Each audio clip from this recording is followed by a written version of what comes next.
I don't remember who the prime minister is for Jamaica right now. True. It's just this dude named Andrew. My church specifically was like, oh my gosh, Dungeons and Dragons, the devil, the devil. Welcome everyone to Don't Call This Therapy, which, as a title, was just pulled out from a conversation I had with Andre. I am Marc. I am the creator of Monsters and Myths. I am here with Andre. He's the creator of Duppies and Gunmen. We are both from the Caribbean. I'm from Barbados. He's from Jamaica. And we both happen to be building out original tabletop role-playing game systems.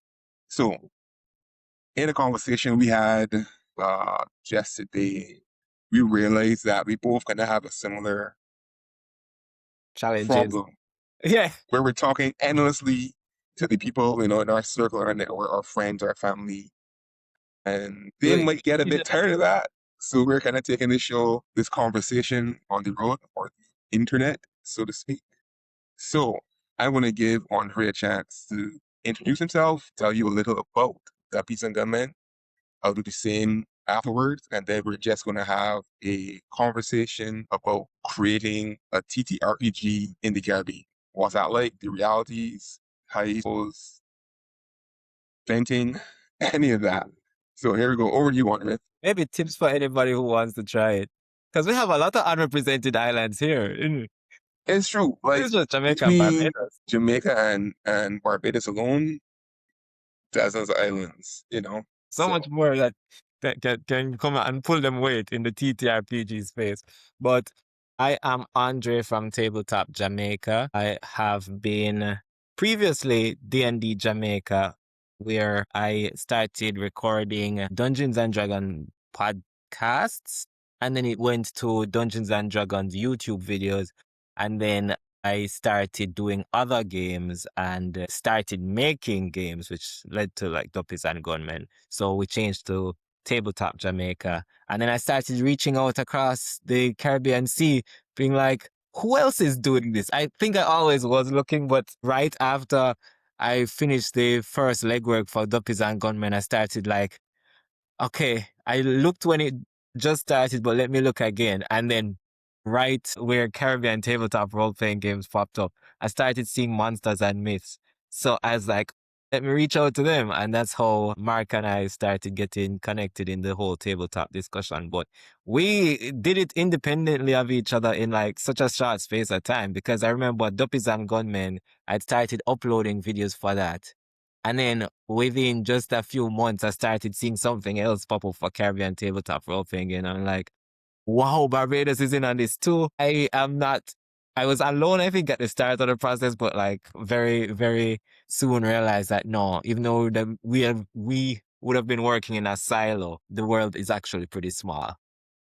Yeah. So what makes Duppies and Gunmen unique in the whole TTRPG space, beyond it just being, a Caribbean system? So what I like so far about the game is I made it because I had been putting so much thought into making Dungeons and Dragons adapt for our folklore. And like, I wanted to put in a rolling calf. I wanted to put things from the South Americas. I wanted to incorporate things like the Arawak and Taino and the Kalinago. I want to say ghosts, their gods, their religion. I wanted to have something in the Dungeons and Dragons space for that, first of all. But then I realized I was putting so much work into adapting it that there were issues that I was having with Dungeons and Dragons that, for one, I ran live games. I wanted something that was easier to start up.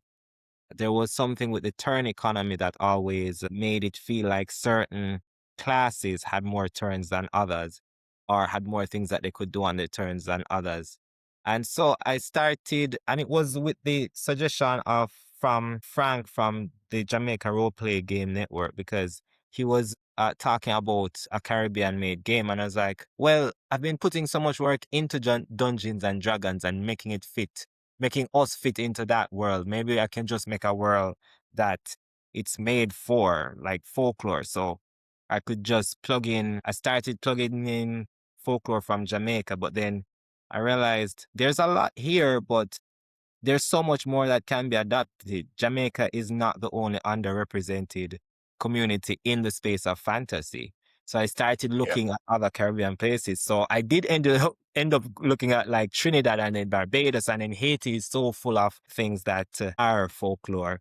And then from there, the South Americas. And I want Duppies and Gunmen to be a game where you can adapt your forgotten or folklore that's native to your region and still run even if it's not a Jamaican system. Because as neglected as I thought Jamaica was, when I played with a few persons from Belize, they were saying, you guys always forget about us. So Jamaica is here thinking, oh my gosh, these big continents always forget us. And then like other places that relate to the Caribbean are like, oh, well, the Caribbean don't even remember us. And I'm like, there is always an underrepresented system, and this game, I've hopefully from my game experience have made a game that outside of the cultural aspect, other persons can take the parts that run the game and it still work. Sorry, this is the part I should have touched on because this is the actual question you asked.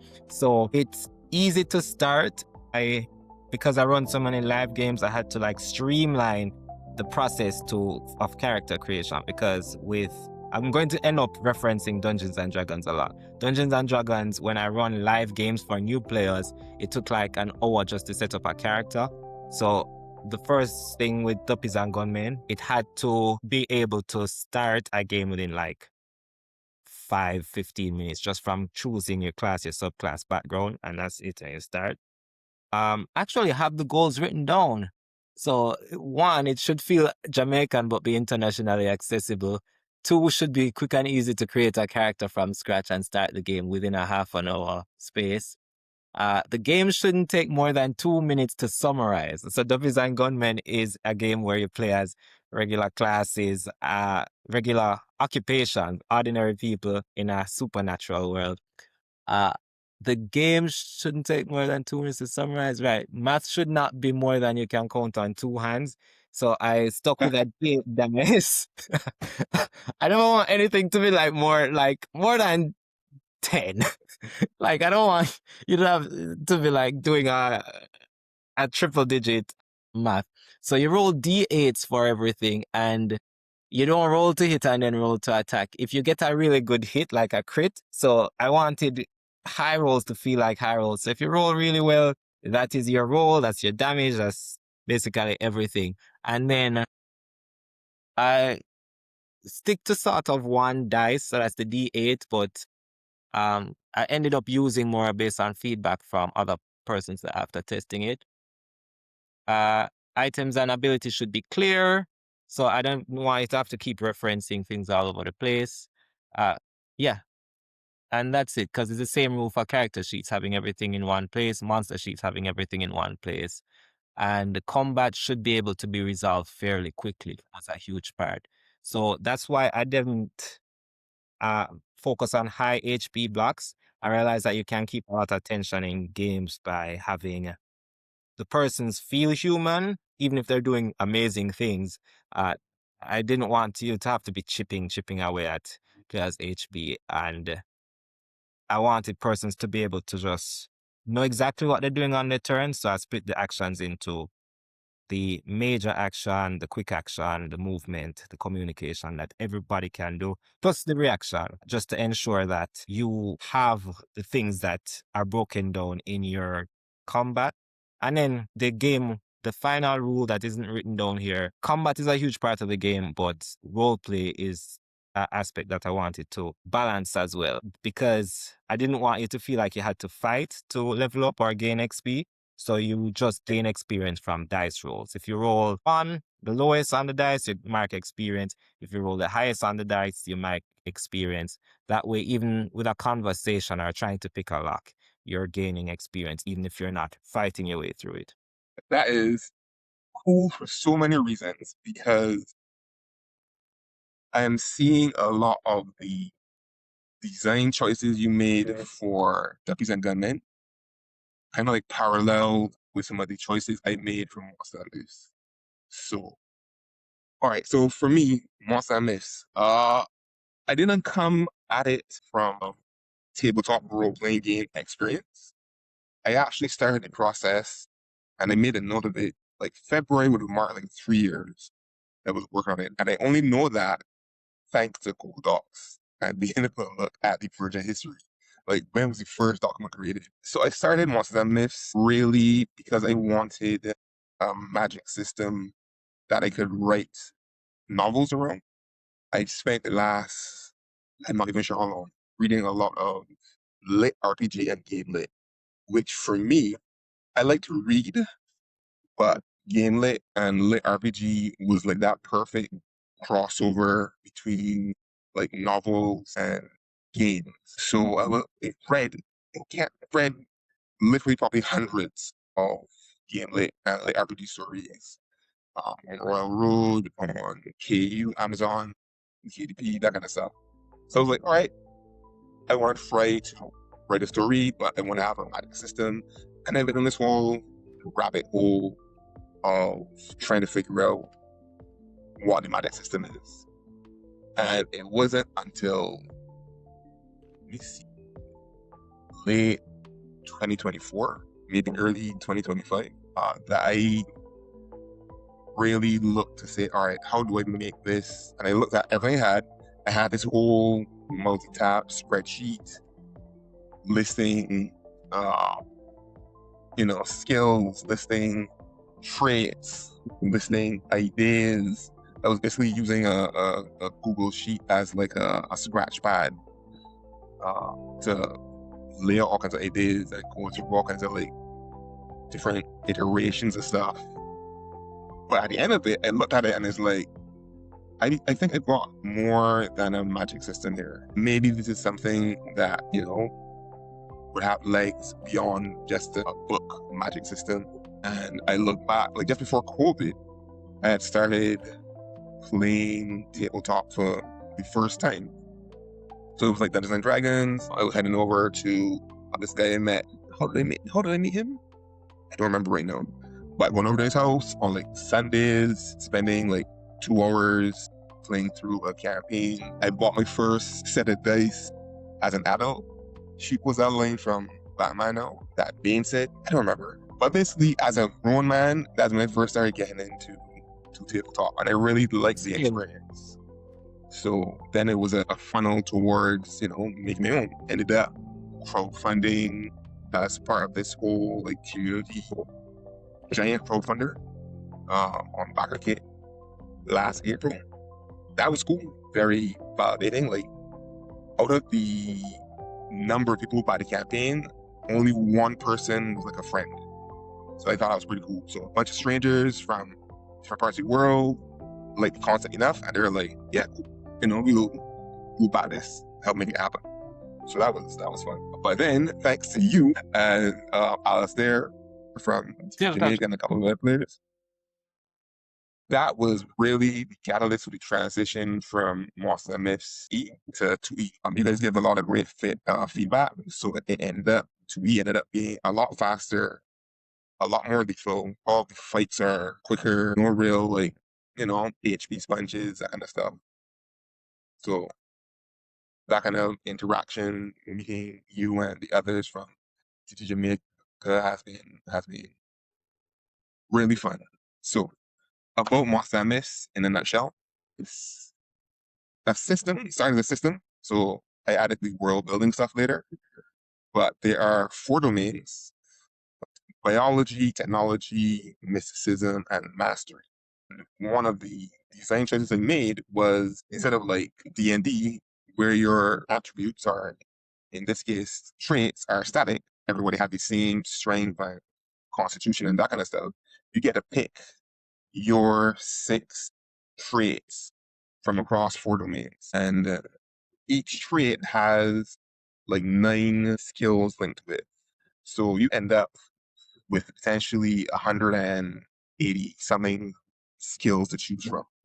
So you could literally build a new character and play every week, and 1,000 years later, you wouldn't be playing the same character, which is mind blowing for me. But yeah, you pick, you create your character, your I call them personas.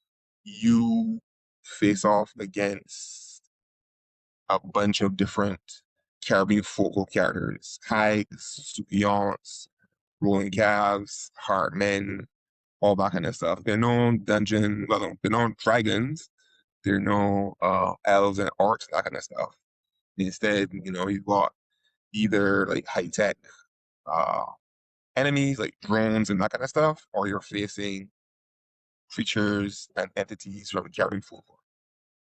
And I will say your quick start guide and that character creation process just just chef's kiss, because there are systems that have a lot of go around and it's a little hard to follow. But that quick start really just made it clear, hey, pick these skills. And I think it's one of those games where when we were getting ready to play it, is one of those that kind of sparked imagination as I could do this. And like everybody kind of had their character ready, which when we found out that we were doing pre-gen, we were like, all right. So to your credit, the game had the legs to have people jump in, because I find that sometimes it's hard to look at a system and be like, what would I like to play for this? But for this one, for Monsters and Myths, because of how you structure the building of the persona, it really helps you lean into is this a biological marvel? Is this person somebody who is technically trained? Is this person somebody who is mystic? And you kind of work from there, which is a little fun way to start out. Yeah, that's written next year, so thank you for that. But I took inspiration from CRPGs, because you can either, like, if you're familiar with a CRPG, like no, I was going to ask you let's say, what it is. yeah, you can build that out pretty quickly, and you probably will, if it's something like Baldur's Gate, get lost in the weeds of customization, so hair color and eye color and that kind of stuff. But the core for your character, choosing your stats, your attributes, that kind of stuff, it can be a pretty fast system, and I wanted from Monsters and Myths to kind of mirror that, to have on the surface a real simple way to quickly build out pretty much any character you could imagine. Well, then still have that depth. So if you don't have a game like pending, you just want to sit down and fool around, you just sit down and say, all right, what would a cybernetic warlock look like? And build that out. I'm realizing yeah, go ahead. Oh, I was saying, I'm realizing CRPG, you mean computer role-playing games. Okay, I see. Yeah, computer role-playing game, yeah. I actually had some fun kind of like seeing, stress testing the character creation by trying to build characters from pop culture. Like the generic wish.com version of these characters. Yes. So that, nobody comes to me with like copyright stuff. But yeah, like what would a super soldier look like, in the vein of Captain America? And seeing how that would build up. What would, not a Captain Dark Knight, America, because that's copyrighted. It's like Sergeant America or something. I would go with Major Barbados. Major Barbados. But yeah, Captain CARICOM. Captain CARICOM, yeah, what would that look like? And it wasn't an intention from a design standpoint, but for a lot of characters, I got pretty close, and from looking at the tabletop community, there's always somebody who is like, can I play a campaign where I'm Harry Potter or John Wick or something? Yeah. And, not every system brings that kind of fidelity in terms of like skills and builds and that kind of stuff. Yeah. But yeah. With Duppies, yeah. For Monsters and Myths, the main difference is that it uses a standard pack of playing cards as opposed to dice. So there are no dice. You just use a pack of cards. I will say that's a big thing. I will say that is a huge and major thing. I remember, and I don't know why, even when you were going through what Monsters and Myths was, I didn't clock that you never mentioned that, because that's a huge part of the system. And I will say, when I realized that you were using cards, because it's such a unique choice for one, because not a lot of tabletops go the card route. I also remember when I saw Monsters and Myths, at first I was like, oh no, we're doing so many things in such similar ways. And then I realized, oh wait, you didn't go the dice route. These are playing cards. That's almost a completely different sphere. I was like, oh, that's genius. And also, okay, this is because it allows a space for you to be unique all on your own, to have just a 52 card deck. The only game I know that I have, well, the only other game that's a role-playing game that I've played that uses cards is A Quiet Year, which is more of a storytelling thing, no combat, just like you draw the card and you tell a story that corresponds to the prompt that corresponds to the card. Yeah. I've been digging, like, digging through the internet, and I wish I could say it was like novel and unique and never before happened, but there are other systems that have used cards to a lesser or greater degree. Yeah. Some still actually use dice and that kind of thing. For me, like I said, I only really had a set of like polyhedric dice as an adult. I But I want to can't touch tell you on how that many. because I want to touch, because you had a lot of cards, but I want to touch on you mentioning you had polyhedral dice as an adult, because bear in mind, we grew up Caribbean. So like Yeah, my parents, well, my church, I don't even know if my parents knew about like tabletop role playing games, but my church specifically was like, oh my gosh, Dungeons and Dragons, the devil, the devil. So like a lot of us would not have played until like adulthood when we can make our own decisions. So also my first set yeah, of polyhedral dice would have been as an adult, just because of the baseline yeah, yeah. super, not superstition, but religion of Caribbean parents. Yeah, superstition, religion, like tabletop. Looking back at it, I mean, you got all like this is devil worship nonsense. You know, one of the weird things about being from the Caribbean is that things tend to linger here longer or way after when they would first pass on.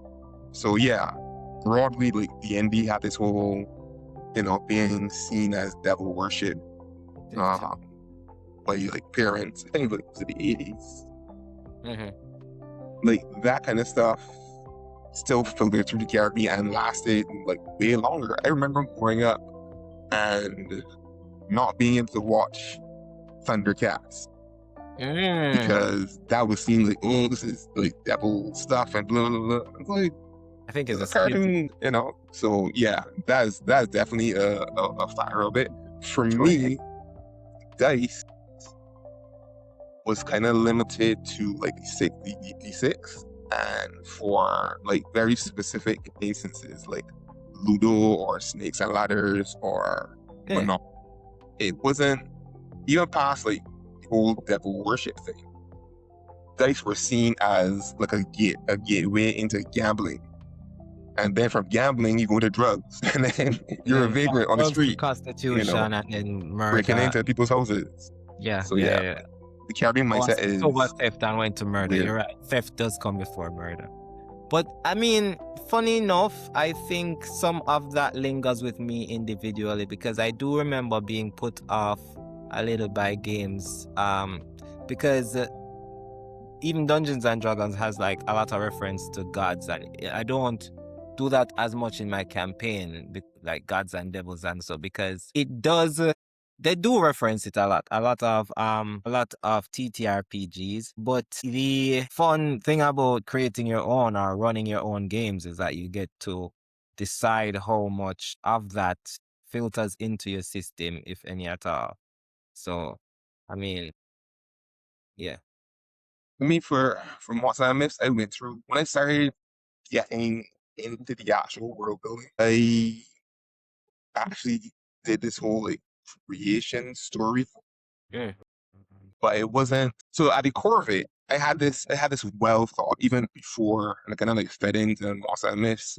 There were other like explorations of Caribbean folklore I've done before that. I actually worked with a couple of people to do like a first issue for a comic that is very Caribbean folklore influence called Tangled Web. And I had this idea, it's like, what if all of the like pantheons across human culture were really just the same beings, and the differences were because of how people saw these beings.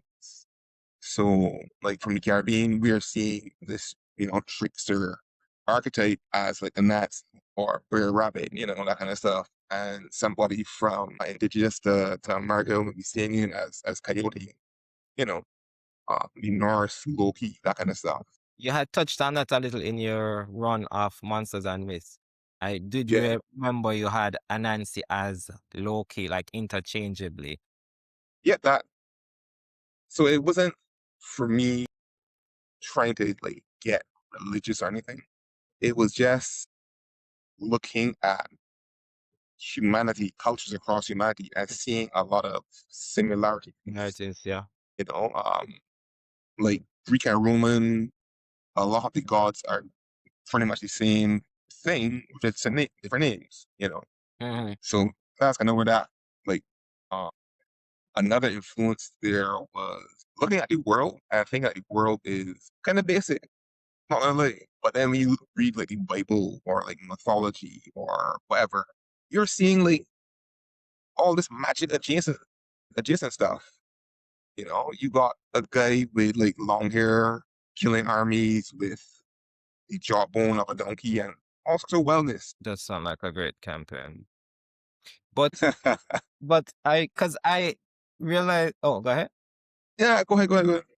Because I realize while we have a lot of similarities in our creative process, there are parts where we diverge because your view of Anansi in that interchangeable way, I think there is something for me that is so, I don't want to use the word sacred, but it feels like the right word to use. But Mhm. so it's so important to each culture that they see their own, it's weird to refer to gods as creations, but they see their own creations as so unique to them. So I would not necessarily in my world converge the Anansi with the Loki because it feels like they have the different domains.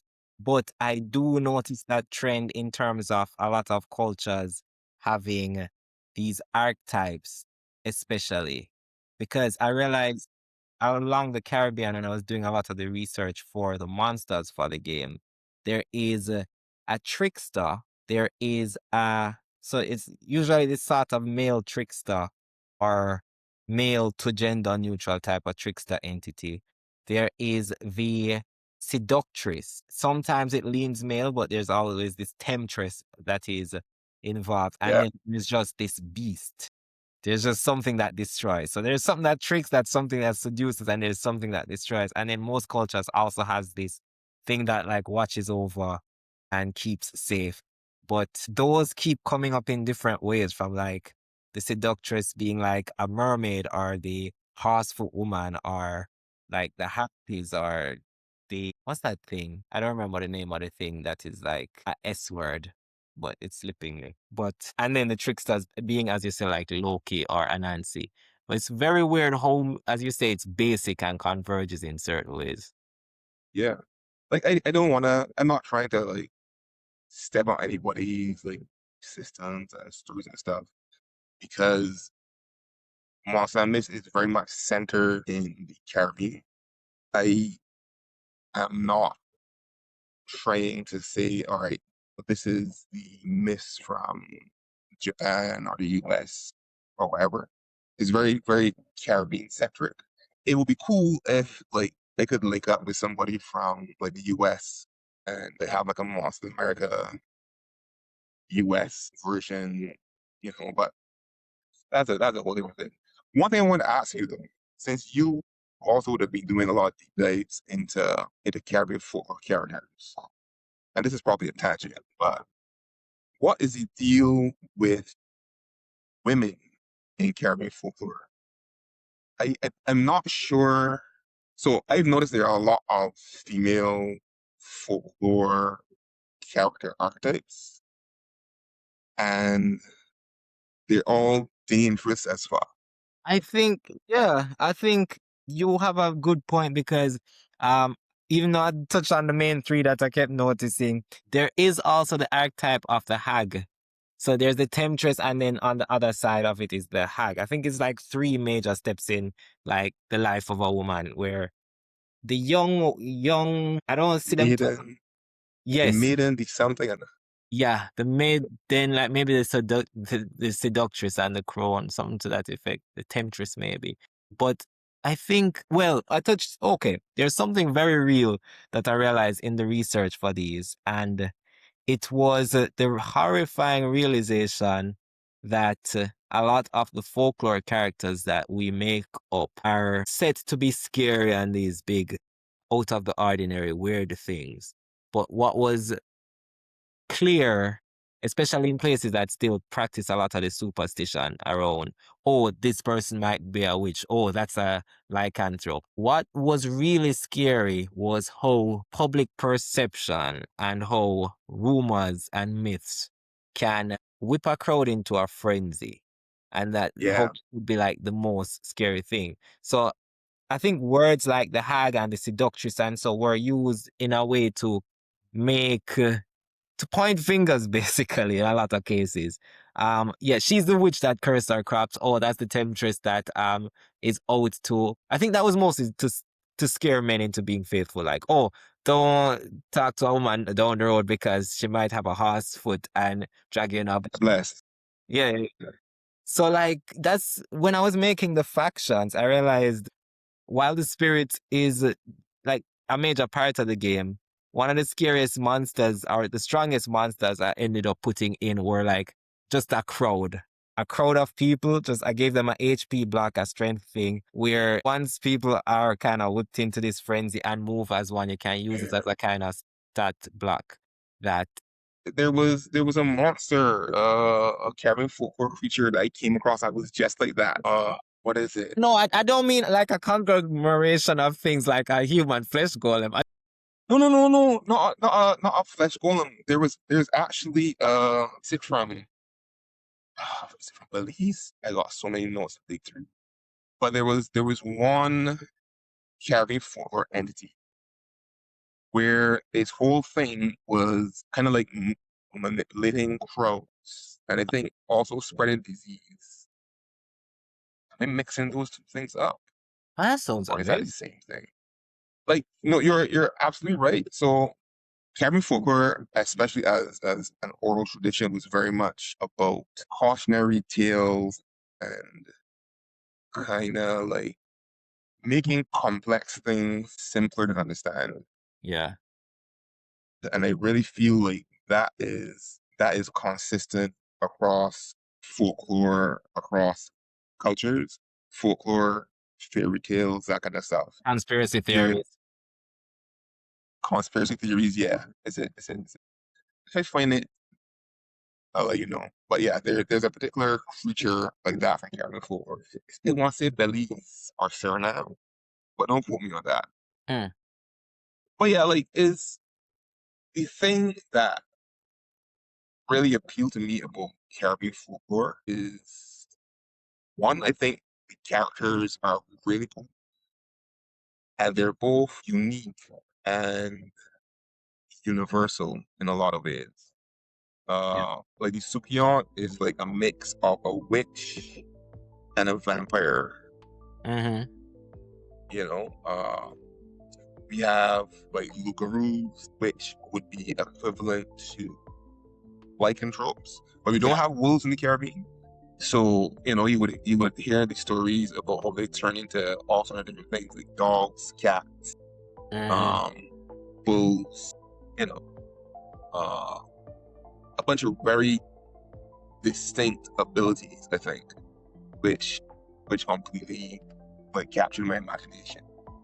Because for me, I didn't grow up with Caribbean folklore, and I think that was what the reason behind that was it being associated with like devil worship and that kind of stuff. Like a good God-fearing Christian isn't, deal with that nonsense. Yes. But weirdly enough, back around like 2000, a friend of mine put me on to the Dresden Files by Jim Butcher and Prison Files? Dresden Files. Dresden. D-R-E-S-D-E-N. Basically, it's about this guy, Harry Dresden, who is both a wizard and a private investigator in modern day Chicago. And he ends up fighting against all these mythological creatures, along with, like, you know, white collar criminals and that kind of stuff. Okay, And okay. if you've never read the Dresden Files, It looks a little like Artemis Fowl, so I see what you mean. yeah, kind of in like a same like broad category as Artemis Fowl, but a bit more adult oriented, I guess. Yes. Looks so.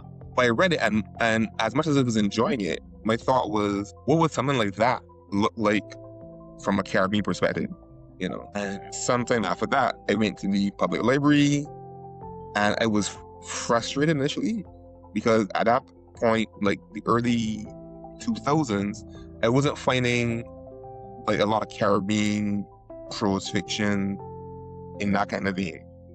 And because for us in the Caribbean, folklore has long been an oral tradition, there weren't really a whole lot of like written accounts. Mm-hmm. That finding, thanks to the library staff, a literal reference tome. I don't mean tome. Thick, leather bound, like yellowish pages. I was told we need to be very very careful turning the page and stuff.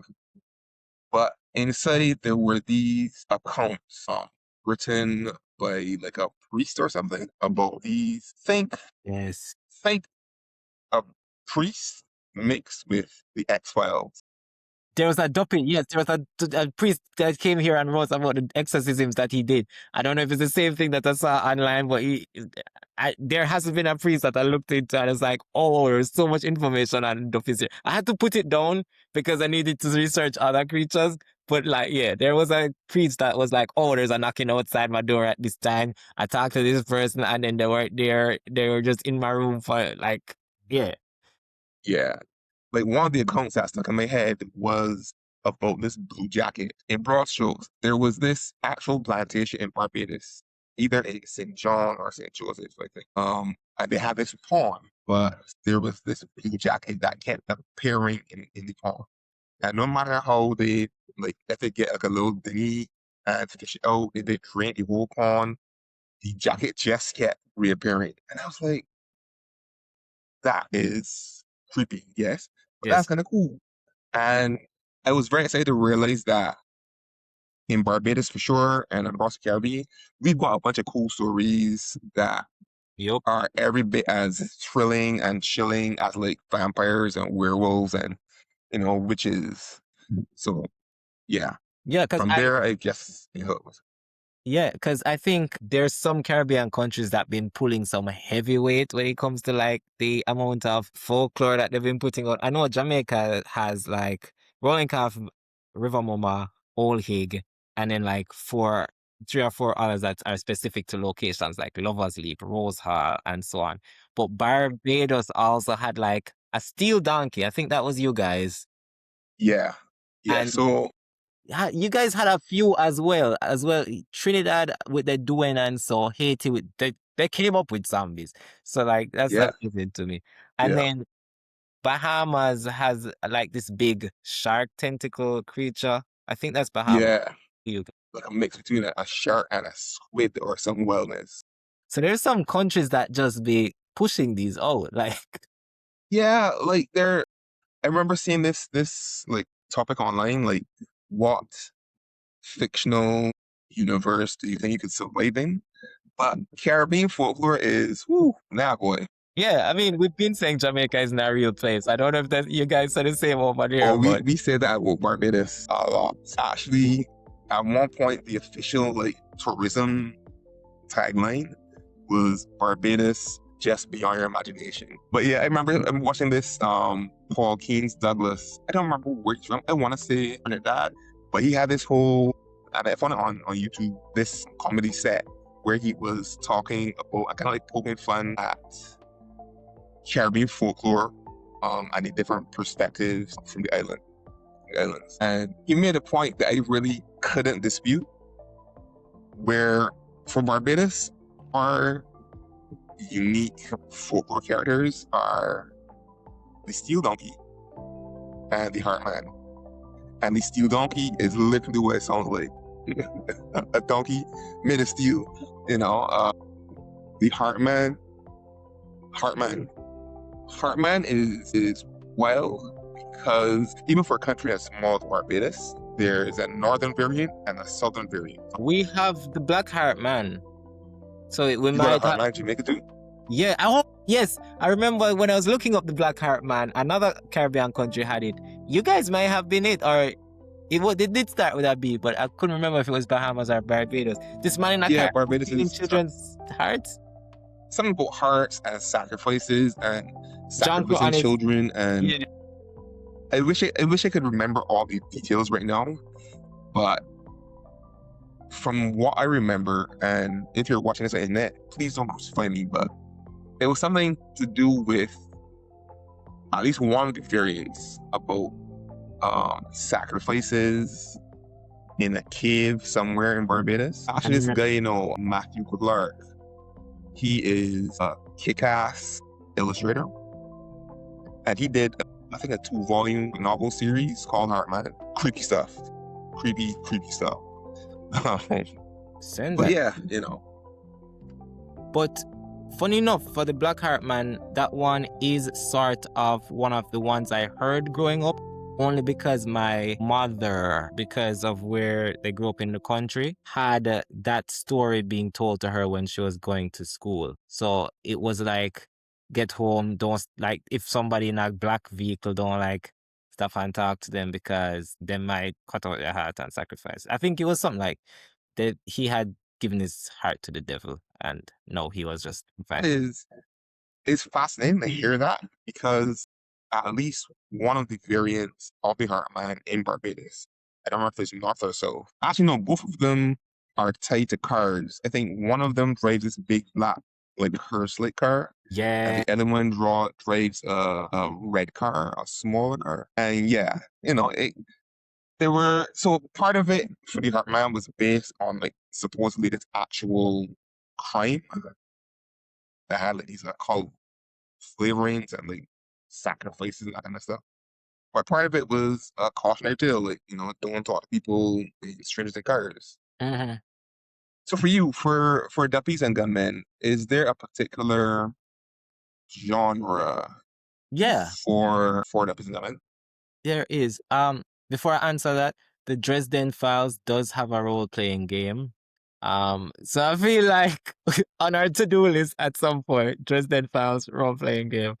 But I don't. Let me play it. but the genre for Duppies and Gunmen, I think horror comedy is somewhere where it circles. Fantasy, horror, comedy, and what's that thing? Action, because there is guns involved. Horror, comedy, fantasy, action. But I think the horror is sort of innate because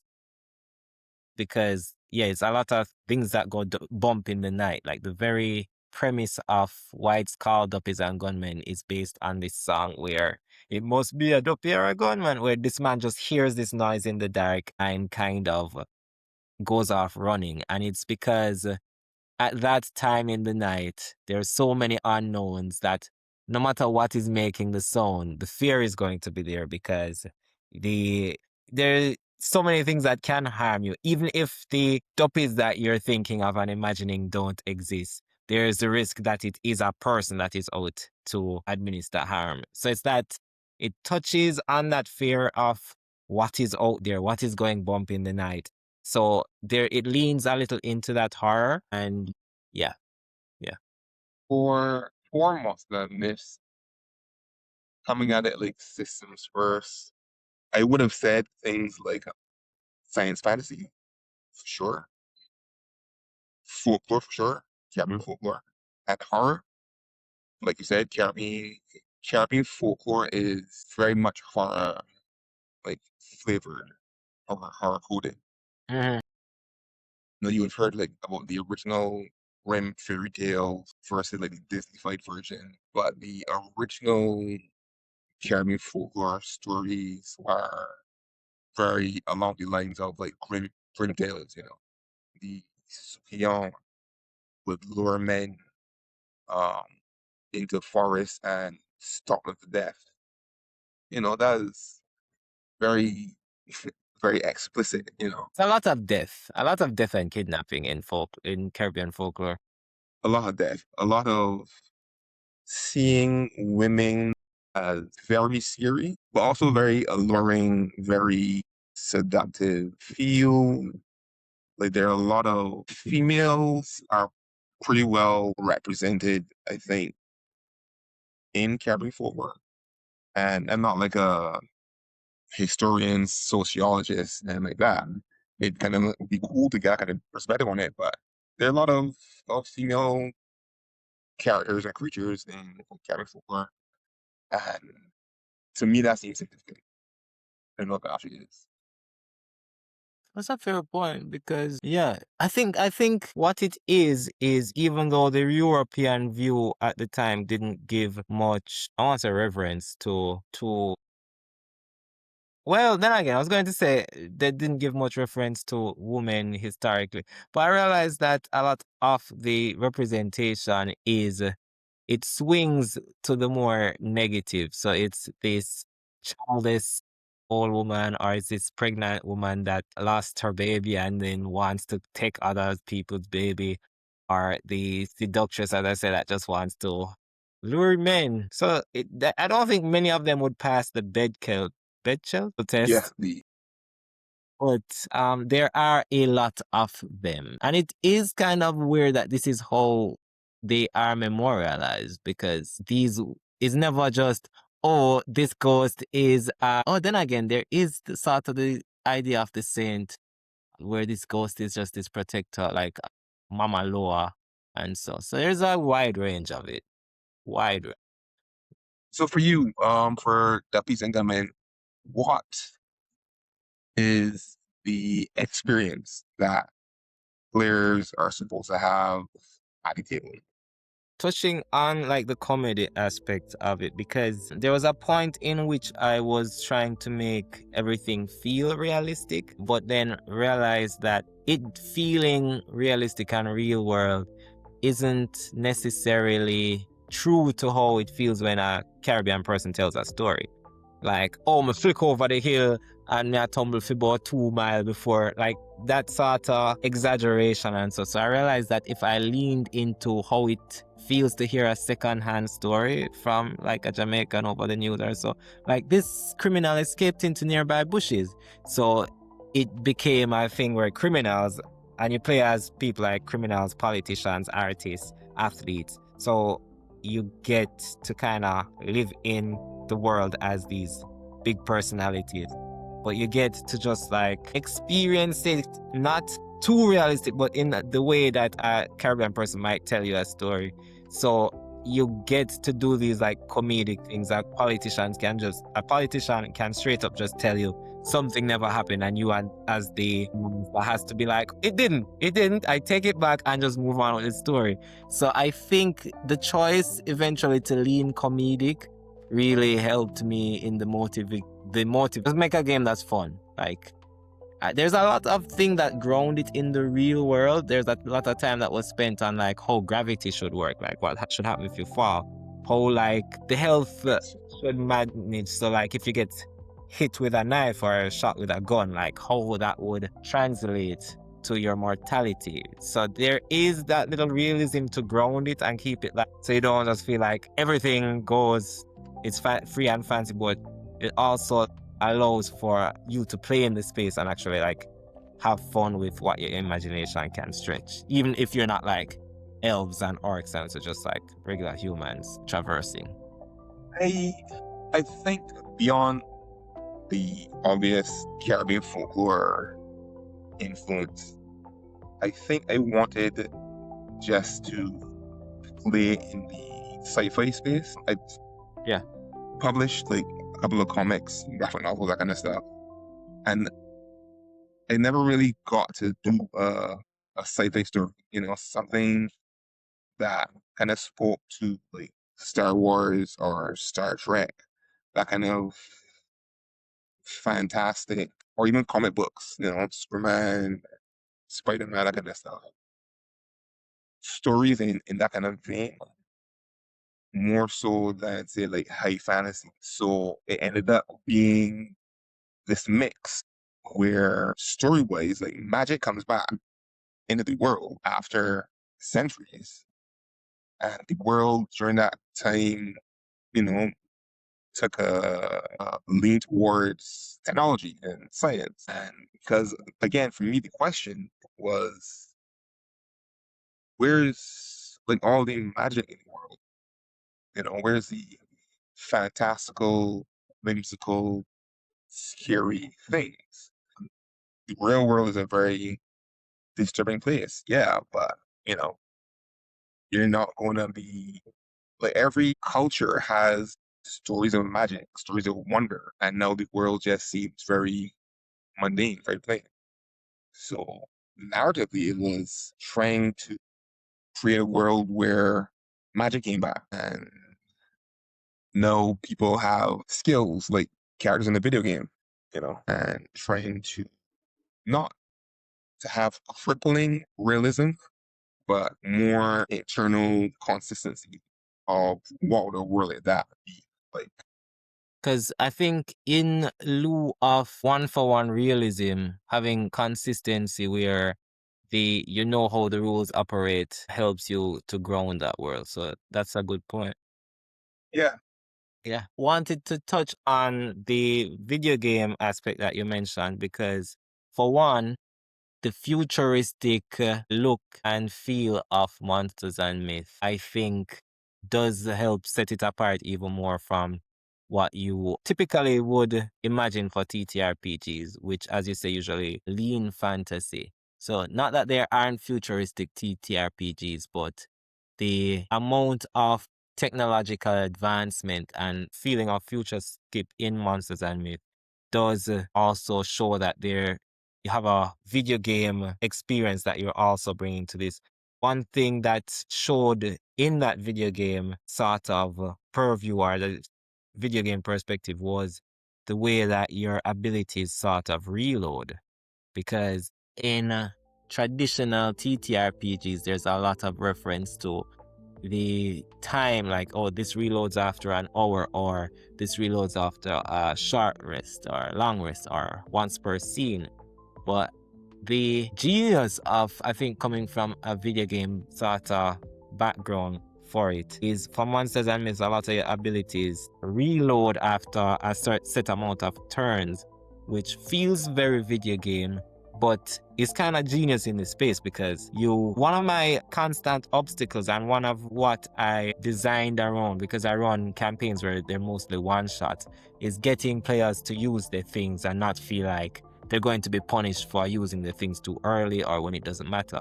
So having it be able to reload in a single combat and having things just be like, after 3 turns you get it again, as you go up after 2 turns you get it again. Like, it really helps to, for one, make Monsters and Myths gameplay unique, and then for 2, provide players with the opportunity to just use the stuff and also kind of cycle, because you can't just spam one button. So I think the video game perspective really helped. It ended up doing that, and so League of Legends was an influence. There was a point where I was playing League of Legends like every day, not on the competitive tier. It was just an activity I could do, with friends. One of them that had moved out of the character. But with League of Legends, you only had like 6 abilities, right? 6.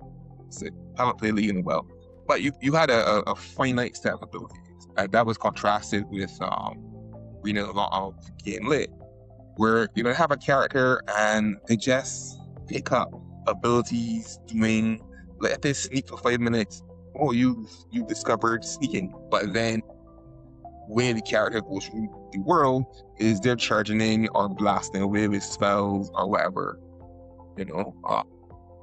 So I wanted to, for character creation, give a lot of possibilities for skills, but then in the playing, you only got certain options. You only got a handful of options to work with. And because it's a system of cooldowns instead of like spell slots like D&D, she never really understood.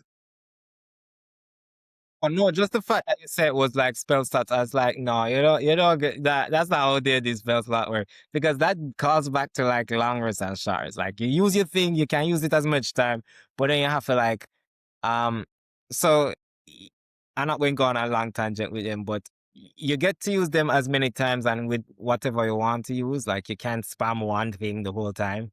But then you have to sit down for like 8 hours to get back um all of them for some classes. And then for some classes you have to sit down for like 1 hour.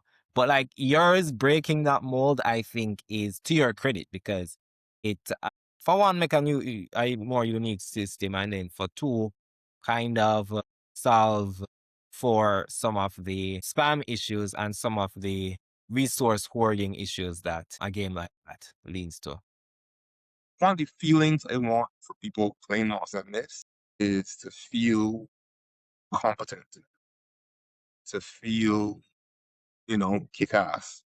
But that is offset with the fact that you're squishy, So a lot of these critical ideas came out of doing playtesting with you and Alistair and Janix.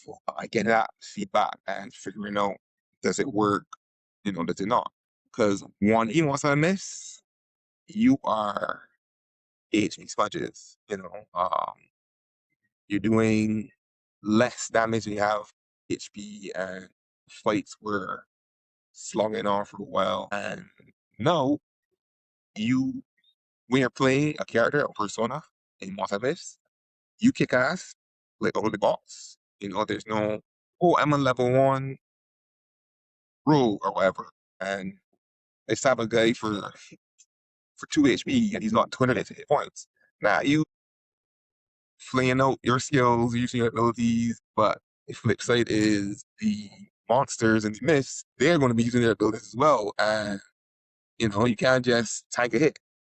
You get hit by a rolling calf and you don't use like a reaction, you can get squished. Actually, we had a playtest. You and Genixie, you guys actually had a total party wipe fighting Some UK chicken. chickens.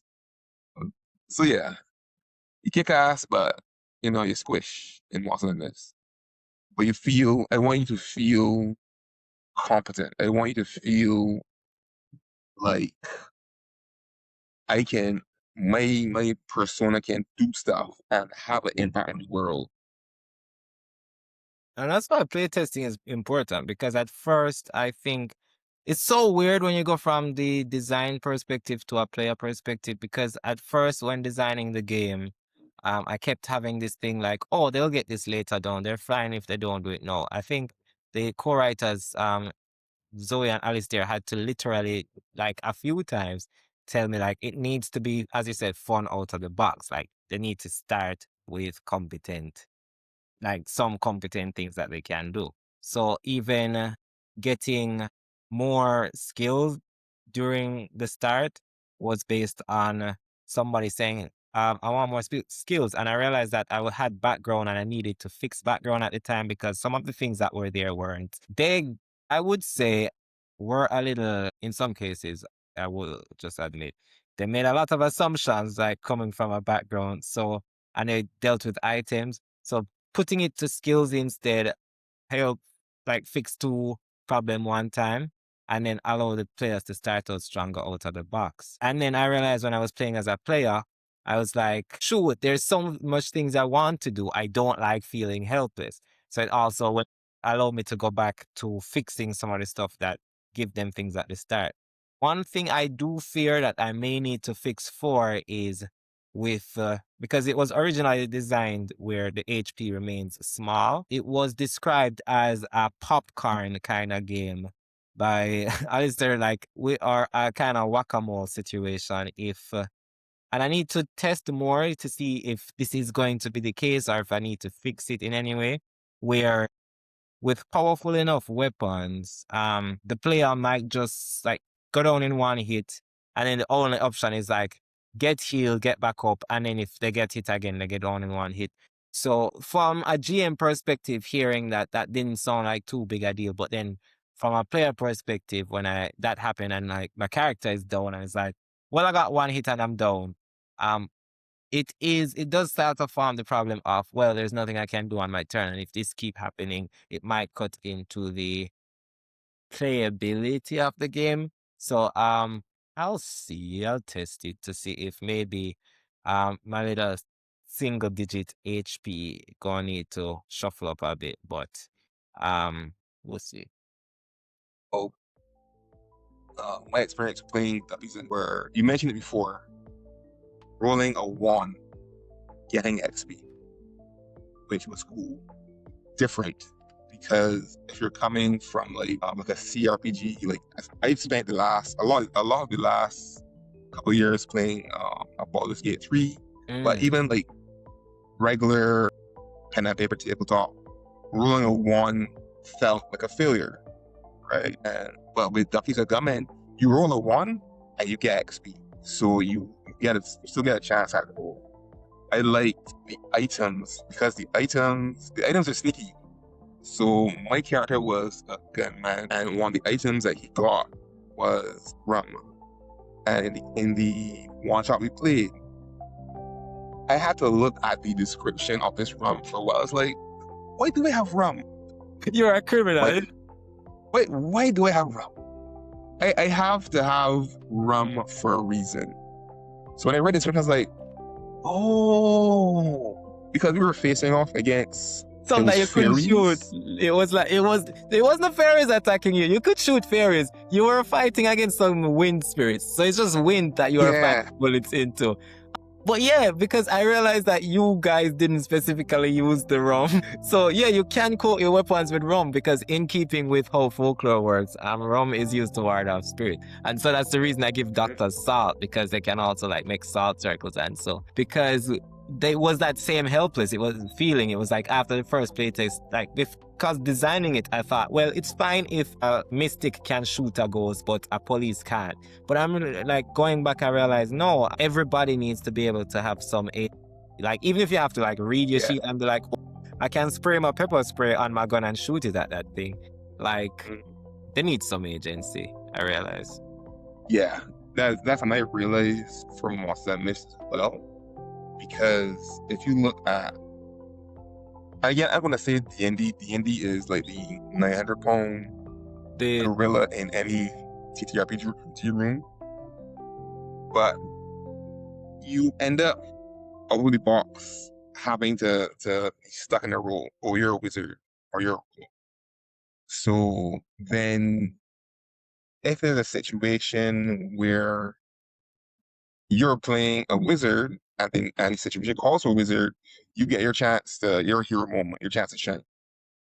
But if it's a conversation that needs charisma, wizards, if you maximilian a wizard, you're not gonna have any real constitution. So for me, I wanted to give. Go ahead. You've got your main focus for persona. So half of your 6 skills, 3 of your skills would be towards that. So if your playstyle is oriented towards violence, most of your half of your skills would be there, but you would still have like a utility skill. So you will be able to explore or find things. Or alternatively, you could have 2 support skills where you would get a chance to have an impact in like conversations, because I wanted Monsters and Myths to be a system that wasn't only combat, where you could have, I think, and I changed the careers a bit. Well, I changed the careers from what they were in 1E to 2E.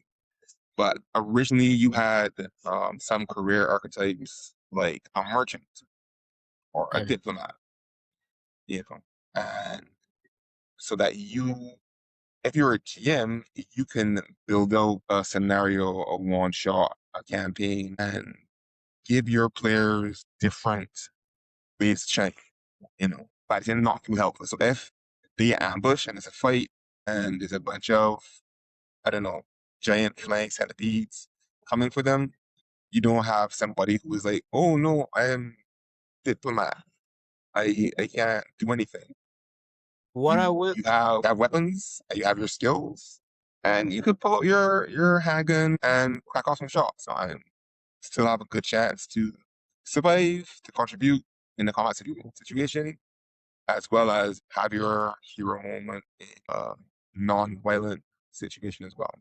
What I will say and this is, I think, because one of the comments was to ensure that the archetypes like support and offense weren't too set in stone for the players. Because I think the commentary on D&D, I think that might be a Baldur's Gate thing where wizard might not be able to do like something that calls for charisma.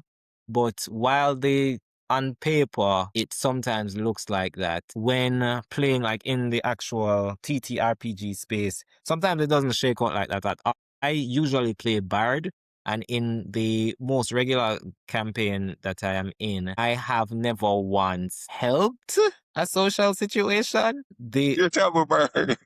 Well, that would be a terrible. I mean, I heal the people and they never die, and they can do whatever they can fuck around in battle because they know I like healing word them up. So like great Bard, and I play Bard very convincingly. Like deception and performance is always there, but like the diplomatic stuff always gets left to the monk who has like the lowest charisma, just because he's better at talking to people on a level that isn't like they're going to want to punch him in the face. So like the games like that aren't stuck in their archetype because I think it's very video game coded where if you're playing like Overwatch, once you pick Mercy, like you have to get support. You got it.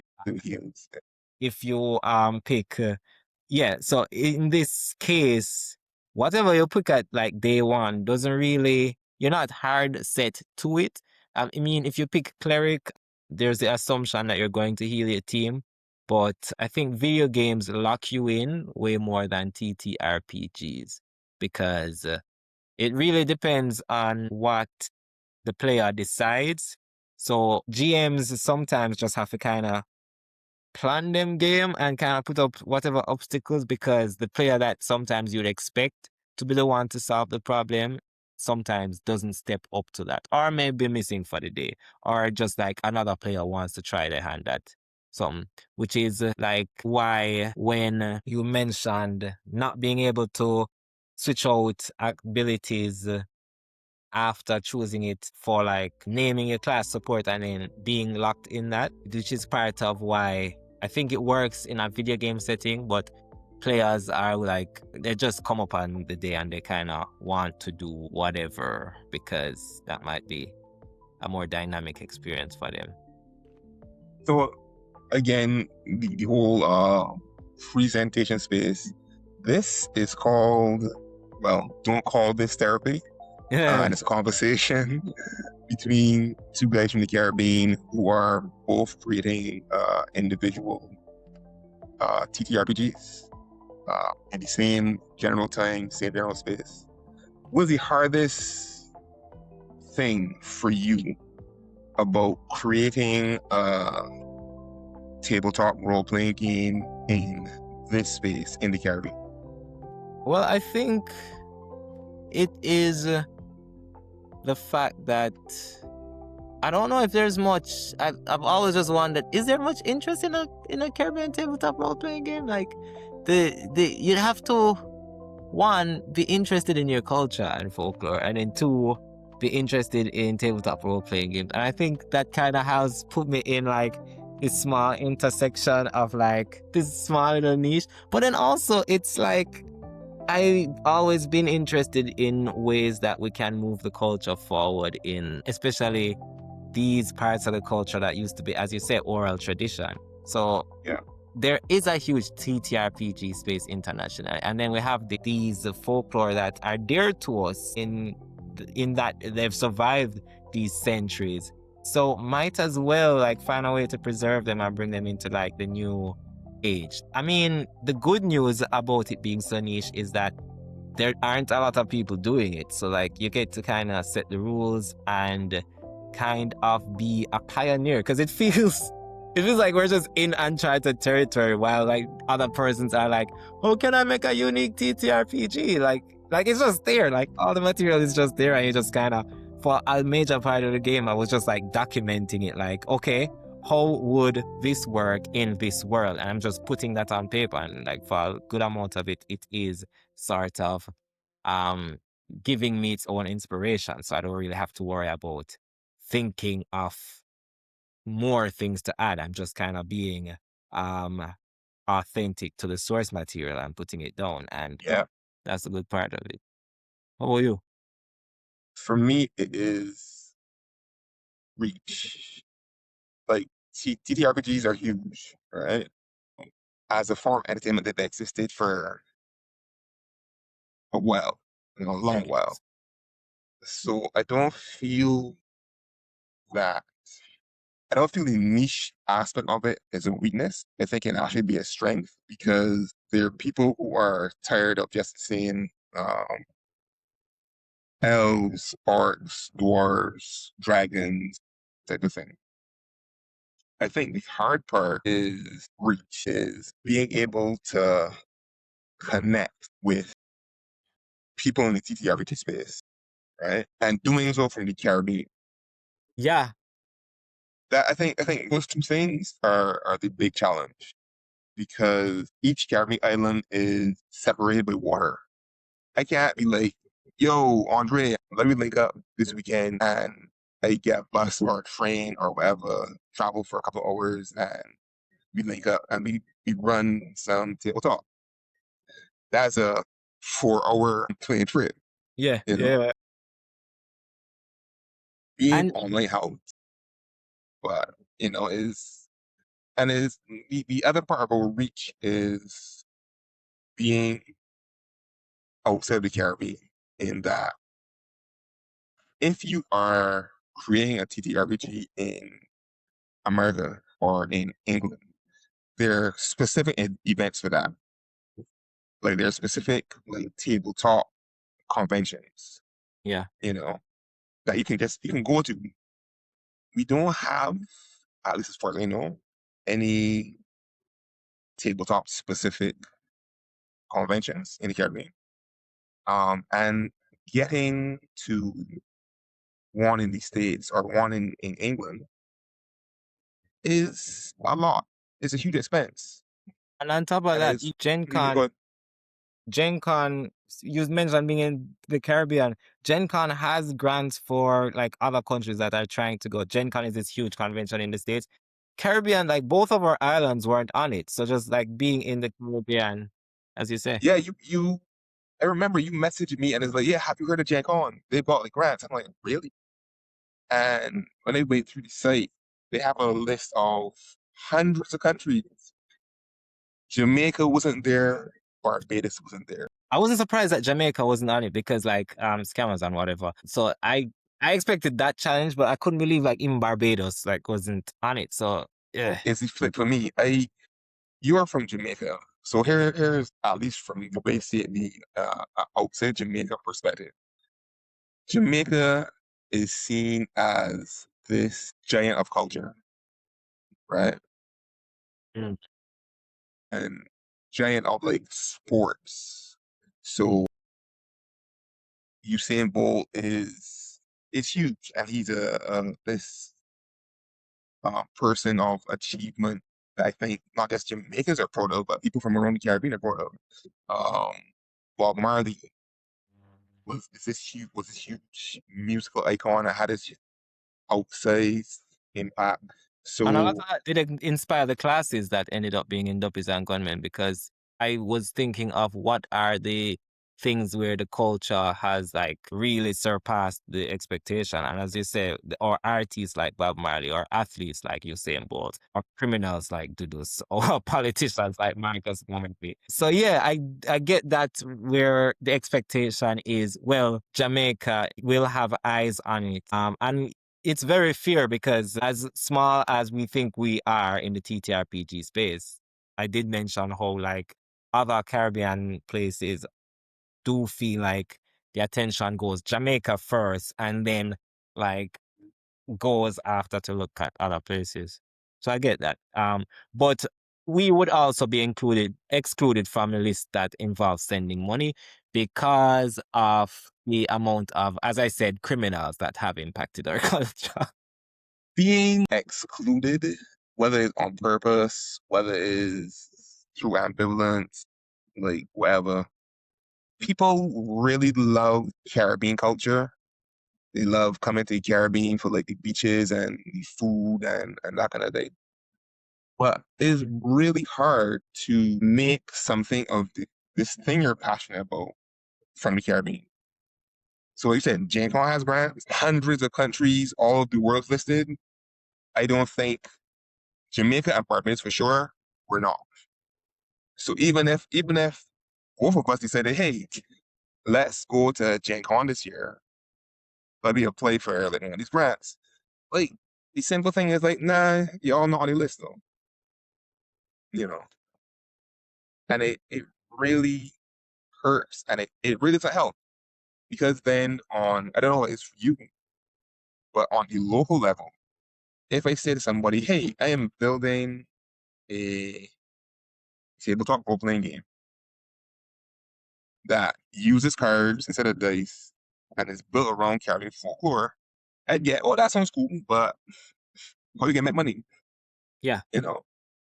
And Because I've had there, to just not approach it from the financial perspective because this has had to be, to keep me motivated, a passion project all around. But I do feel like for the eyes and the visibility, that's part of why my goal for the next step, I honestly think Tabletop Jamaica locally has reached as as saturated as it can get because not saturated because there's still a lot of person that don't play or know about tabletops. But I think like compared to other places in our other Caribbean neighbors and like how big those tabletop groups get, I think we're at where we'd expect to be. So my next thing hopefully is to like reach out to other Caribbean, and this is part of it where just getting the Caribbean to kind of unite as a tabletop role playing space. From then, I feel like it might be easier to reach out to places like Gen Con and be like, hey, included Caribbean. Because we've started here in Jamaica, at least at anime conventions, being included as part of the mainstay. So here we sort of got to put our foot in the door, and then me and some other persons at the Jamaica Role Playing Game Network have been ensuring that we kind of maintain our presence there. So it isn't like, what is TTRPG? It's like, oh, you can just go upstairs and play it and like find out what it is about. But I think the next step for me and for the tabletop here at least is getting in contact with other small nations so we can like share ideas, because we're not working in the same tabletop space. We don't have like an endless amount of money to spend on this hobby. It's like how to do this with the smallest amount of resources, like budget minis, how to like do live games in and set up like tables and so without having to do a big spend. So for me, the short-term goal is like affordability, making sure it's still fun, and then reaching out to other people who are experienced, and then trying to lobby like the bigger game groups and the more international ones to sort of give us a seat at that table as well. I found I need to do it. This is a question for later, but how do you not make it a solo pursuit? But we'll get there. But the thing is, for me, I need to get more people playing, not just locally, but as many people as possible. Really, I'm actually had a email, and WhatsApp back and forth with a guy, pretty cool guy, Michael. He runs Anime Swap, which is like, it's real like geek culture hub. So you can go there, play different games and play, I think, comics, that kind of stuff. And I said, hey, would you be interested in like playing some myths? You'd be interested in like having me come down and like run a show or whatever. He's like, yeah, for sure. Which was really gratifying to hear. Before I connected with TTRPG Jamaica, through Bard here in Barbados and Dragons, they were the first play test, the first people to give feedback. And a bunch of people be playing Dungeons and Dragons for at least 2 years. Others like a decade and a half, I think. Is that true? But the response, the feedback from it was really very positive. So here's the question. What was the impact for you as a creator to feedback? And what is positive feedback like for you? How do you handle negative feedback if there's been any? Well, the negative feedback mostly, and I had to learn early in the creative process how to take feedback. And I think that is probably one of my strengths and why the game is so good so far, because I've allowed the co-writers to be very critical of my work. And early in the process, because there was, I've worked with creatives before where I will say something or give a suggestion, and the thing is so near and dear to their heart that any suggestion sort of sounds like an attack. And very early in the process, I had to learn that I need to shut that off. And instead of treating this like my baby, I needed to kind of separate it like, okay, this is just food that I have prepared. I'm going to leave it here, and any comments is not on me personally, it's just on the food. And so with that, there's been so many changes. There's been so many things that I have put out, and the first draft just wasn't right. Alistair, I think we've gotten. Honestly, it would look like arguments if not for the fact that at the end of it, there is, to both our credits, always. Actually, I don't remember a case where it hasn't been. In the case where it hasn't been, we kind of just put it down. But there's always been some sort of improvement or resolution where the game on a whole benefits. Because there's been things that we've come at it at completely opposite ends of the spectrum. So, like, even the size categories that never felt right for me in any TTRPGs, I think for like a year, I've just been like, I don't want to use the same small, medium, Yeah, large that the other games use, until it was like a lot of back and forth with me nitpicking. And it's like, how about I just name them after nouns that are easily recognizable? Like this one is the size of a finger, this one is the size of a hand, this one is the size of a bucket, that's the size of that's smart.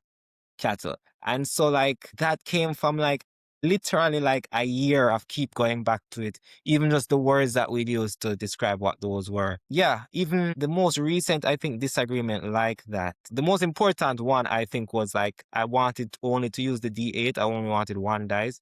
But they kept telling me, hey, the amount of math that it takes to like factor in for stuff like that doesn't really make sense. And I had to just like give it up eventually and go with their first suggestion of using a D4, which at a certain point they were just yelling at me like, "Oh, the dogs are too deadly. The dogs are too deadly. Dogs shouldn't hit you down like it." This is like late game stuff until I like finally realized what they were saying and change it. And it's been for the better of the game because like you can now stab with a knife and it's a D4, and you can shoot with a gun and it's a D10. It's a way smoother game because of it. The most recent one is Alistair from it. And I was like, no, but if I use a ring, that ring slot is just, suppose I want to just like have 10 magic rings. And then we're just back and forth for the longest while before we realize, hey, how about we put a number drop down 1 to 10. No, sorry, we put a set number 1 to 10, and in each of those numbers is a drop down where you can put it. Like, so you can have the big selection of customization, but hard set to 10 slots. And it's just like, okay, good. It meets both our objectives, and also the player will have a better experience from that. And I think because of the amount of stress testing and back and forth and willingness to like kind of adapt and just like the way that we communicate and state what are the reasons, and then like we listen to that from each other perspective. By the time the players get it, so far I have not had complaints. The only and even the complaints that I had are already changed. Like one person was like, "Hey, why do you call this law keeper? Because not every police keep the law." And I was like, "That's pretty good." I changed it to law enforcer. They were right. Like you enforce it, that don't mean you keep it. Yeah, And sure. some other persons were like, okay, the time this wasn't for the game itself. It was like my personality, like when I get the initiative, how long it took. So I just had to incorporate that into my how I DM. So I just switched what I was trying to use to keep track of like combat and so. But I think so far, persons who've played it always ask me when they can get to play again. So I'm proud of that. It runs quick enough that I haven't had anybody had to like leave. So people generally finish the game. But that's part of why I want more persons to run it. So I can get like the feedback that are outliers or the stuff that I wouldn't even between me and the people who've tried it already wouldn't even have seen. Yeah. I think you said jumped on. Let's talk about math, mathematics, arithmetic. I thought you were going to tell me about the parts of yours before we get into math. This is me starting the math teacher. What influenced your approach to math in the Duppies and Gunmen? And how did that make you decide to handle it? I mean, generally, I always get caught up in the math of the game. I don't know if I've gotten to the right equation to solve this problem as yet, because for me, even though it has less maths than a lot of other games, the fact that when you roll a dice, you add your stuff, and then for attack, you would minus the person's defense, and then minus that from the HP. Even though it's small numbers, I don't know. It's fine when I'm running it, and the other person that has JM'd it or Journey Mastered it so far hasn't had a problem with the math of it. But I would love to know if this is universal, because any math to me feels like too much math, but I can't take off all the maths without it being somehow more complicated. So I think where it is now is as little math as I can get it. But I would love feedback that is not my Math-Averse brain, or my brain who like has like stakes in it, to be like, yeah, this runs. This is the right amount. How about you? Yeah, you were absolutely correct. Math-Averse brain. That is me. That is me. I had this clear design choice from early. Once I realized, all right, I want to make it into a TTRPG system. I wanted it to be as close to no math as possible. I can't honestly call it zero math because it's not. There's addition. So most of the stuff you have to do at the table is addition. Unfortunately for like the GM, the dealer, I haven't settled on what that term is going to be yet. You got to do some multiplication for like stat blocks for any antagonists, bad days, NPCs, that kind of stuff. And for things like damage, there's some I think experience. subtraction. No, for E, I had this whole table of what's it called? An XP table. So you get this much XP at level 1, this much at level. And when they sat down and I looked at the cap is 6. Yeah, that's right. The cap is 16. The highest rank, not level, rank is 60. I think you end up needing like over 1 million XP if I went with this XP thing. And I was like, no, we don't want to do XP. A lot of numbers. All right, let me try progression instead. But how do I scale the progression? There's a lot of math in TTRPGs, and it's like sand, it gets everywhere. But I try to, at least at the table, try to keep it simple. So for progressing your character, you don't earn XP, you earn skill point, and once you pass the pretty 4 thresholds or ranks. Yeah, 4 tiers, as it were. Each tier has 15 ranks. You see math, pesky? Anyway, if you to cross from rank 1 to rank 2, you got to make sure that all of your skills are at the max for rank 1. that is how your tier would increase. So you can have a tier 1 character who is, and the math gets pissed. But yeah, I try to simplify it. That's a simple thing. So far, it works. Some of the play tests, people have really said that, yeah, for 2 weeks for sure. Yeah, the math is affecting my brain, which is great. I love to hear that. I feel like I've done what I wanted to, but it isn't as math free as possible. So yeah, I did. I didn't go with grids or hexes. I went with zones. So engage, which is like melee range, near, far, and distance. So you don't have to like figure out, all right, I need to move It. X number of squares or hexes to reach this person. It's simple. If you are in melee range, you're engaged. If you are in the same room as them, you are generally nearby. Again, depending on the situation. If you are in the middle of, if you're in a pasture, if you're one of a pasture or like one of a cricket pitch, you are far. If you are down the road, if you are like at the horizon, you are distant. That's the simple thinking for it. But yeah, I didn't want a lot of math. He had a lot of multiplayers, so plus wanted this and minus wanted that, and that stuff was just for me hard to track. Uh, that's one of the things I personally found intimidating about pen and paper tabletop. I like CRPGs, computer RPGs, because a lot of math happens in the As it's background, playing. generally. So yeah, I didn't want to have people getting bogged down with math. Uh, but I still wanted people to have a tactical experience. So, you know, Makes sense. The feedback question. I don't know if you want,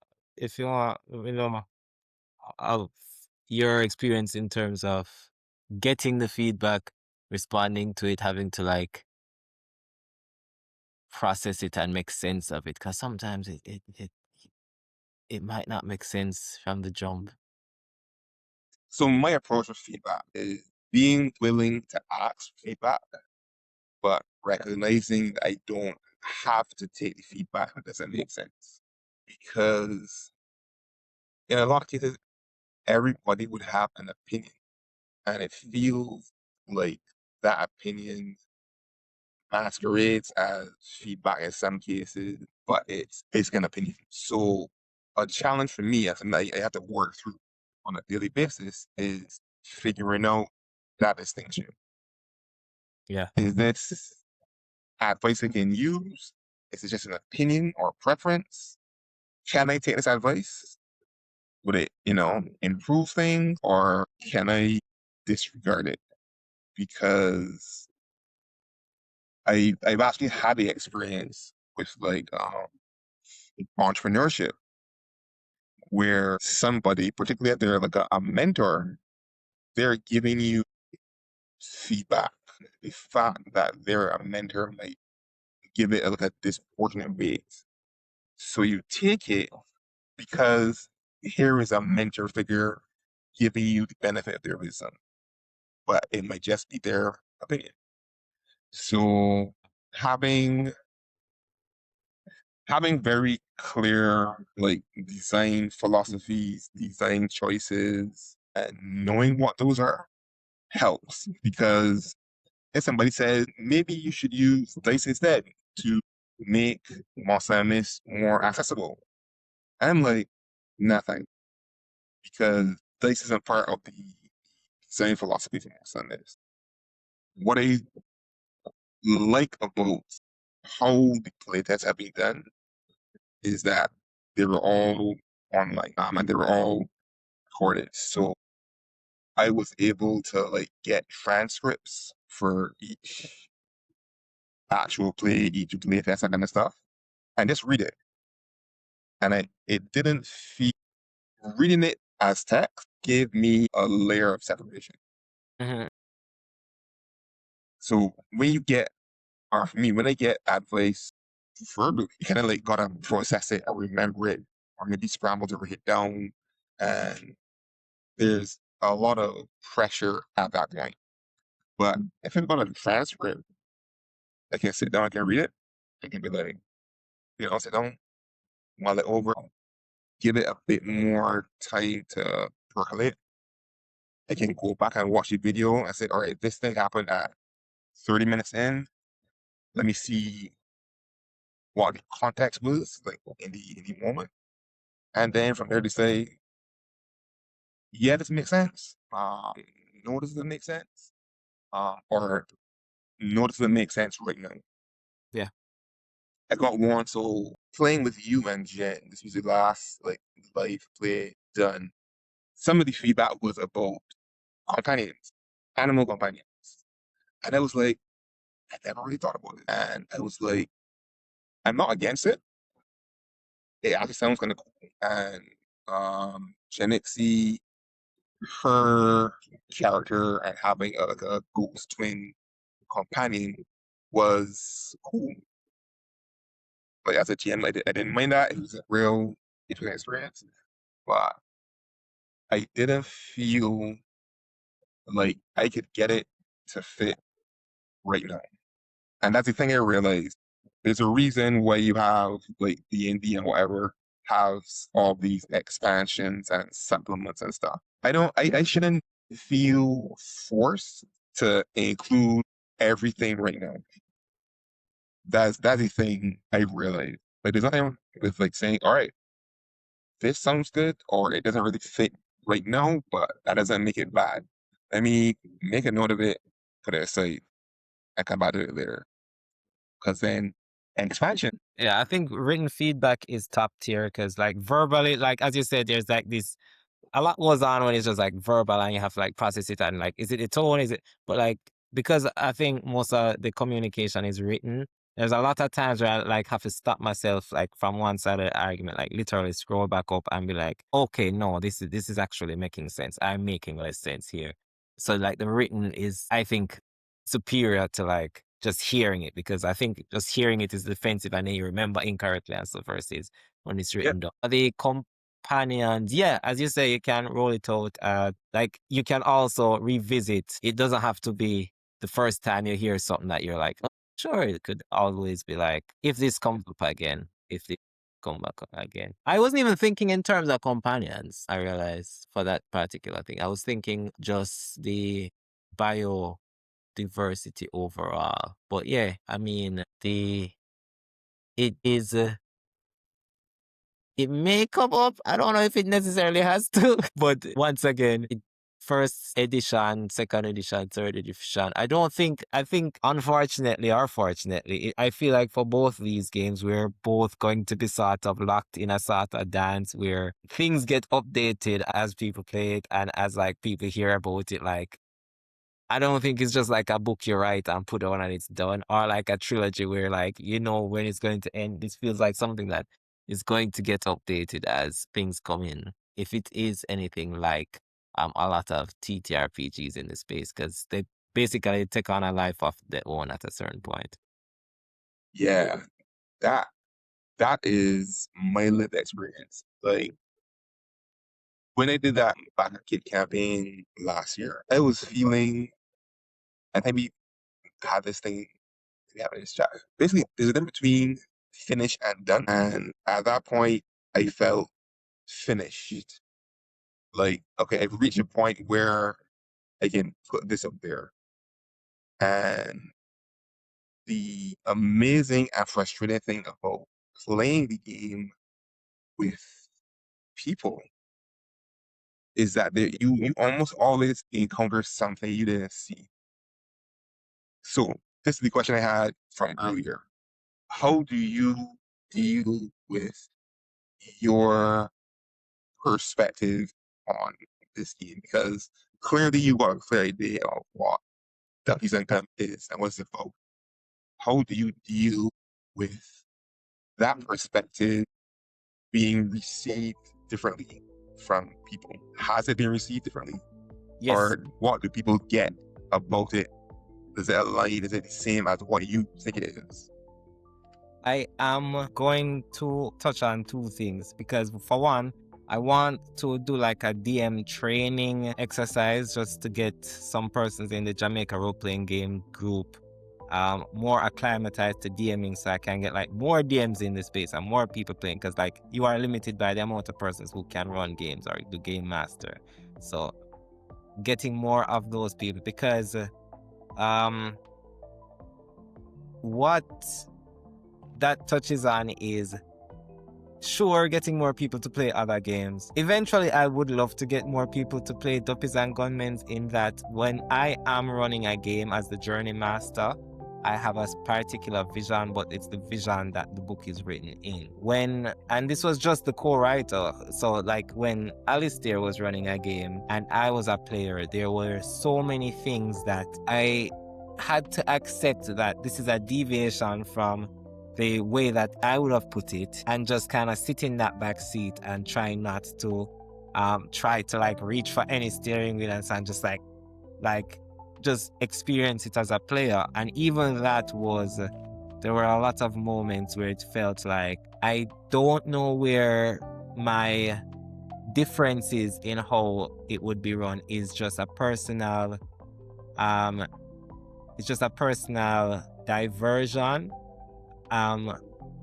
from my sort of theme and style, or if it is a diversion from the essence of the game, for instance, because for me, those are one and the same. So when it's running in a different way, I'm like, did I clearly communicate this in the book, or does this need to even be clearly communicated, or is this just a personal opinion? So that's like, I think only with more persons running it and giving their feedback on how it feels, because there's a lot that I have that I've saved from my personal stories when running the game, that because I don't know when it bleeds over to too much influence on how persons may envision it. Like I had an idea of what motivations some spirits might have because of the fact that they're lingering on, and how the spirit world would work. But should I leave that open to interpretation so each person can like apply how they think it works, versus me just being like,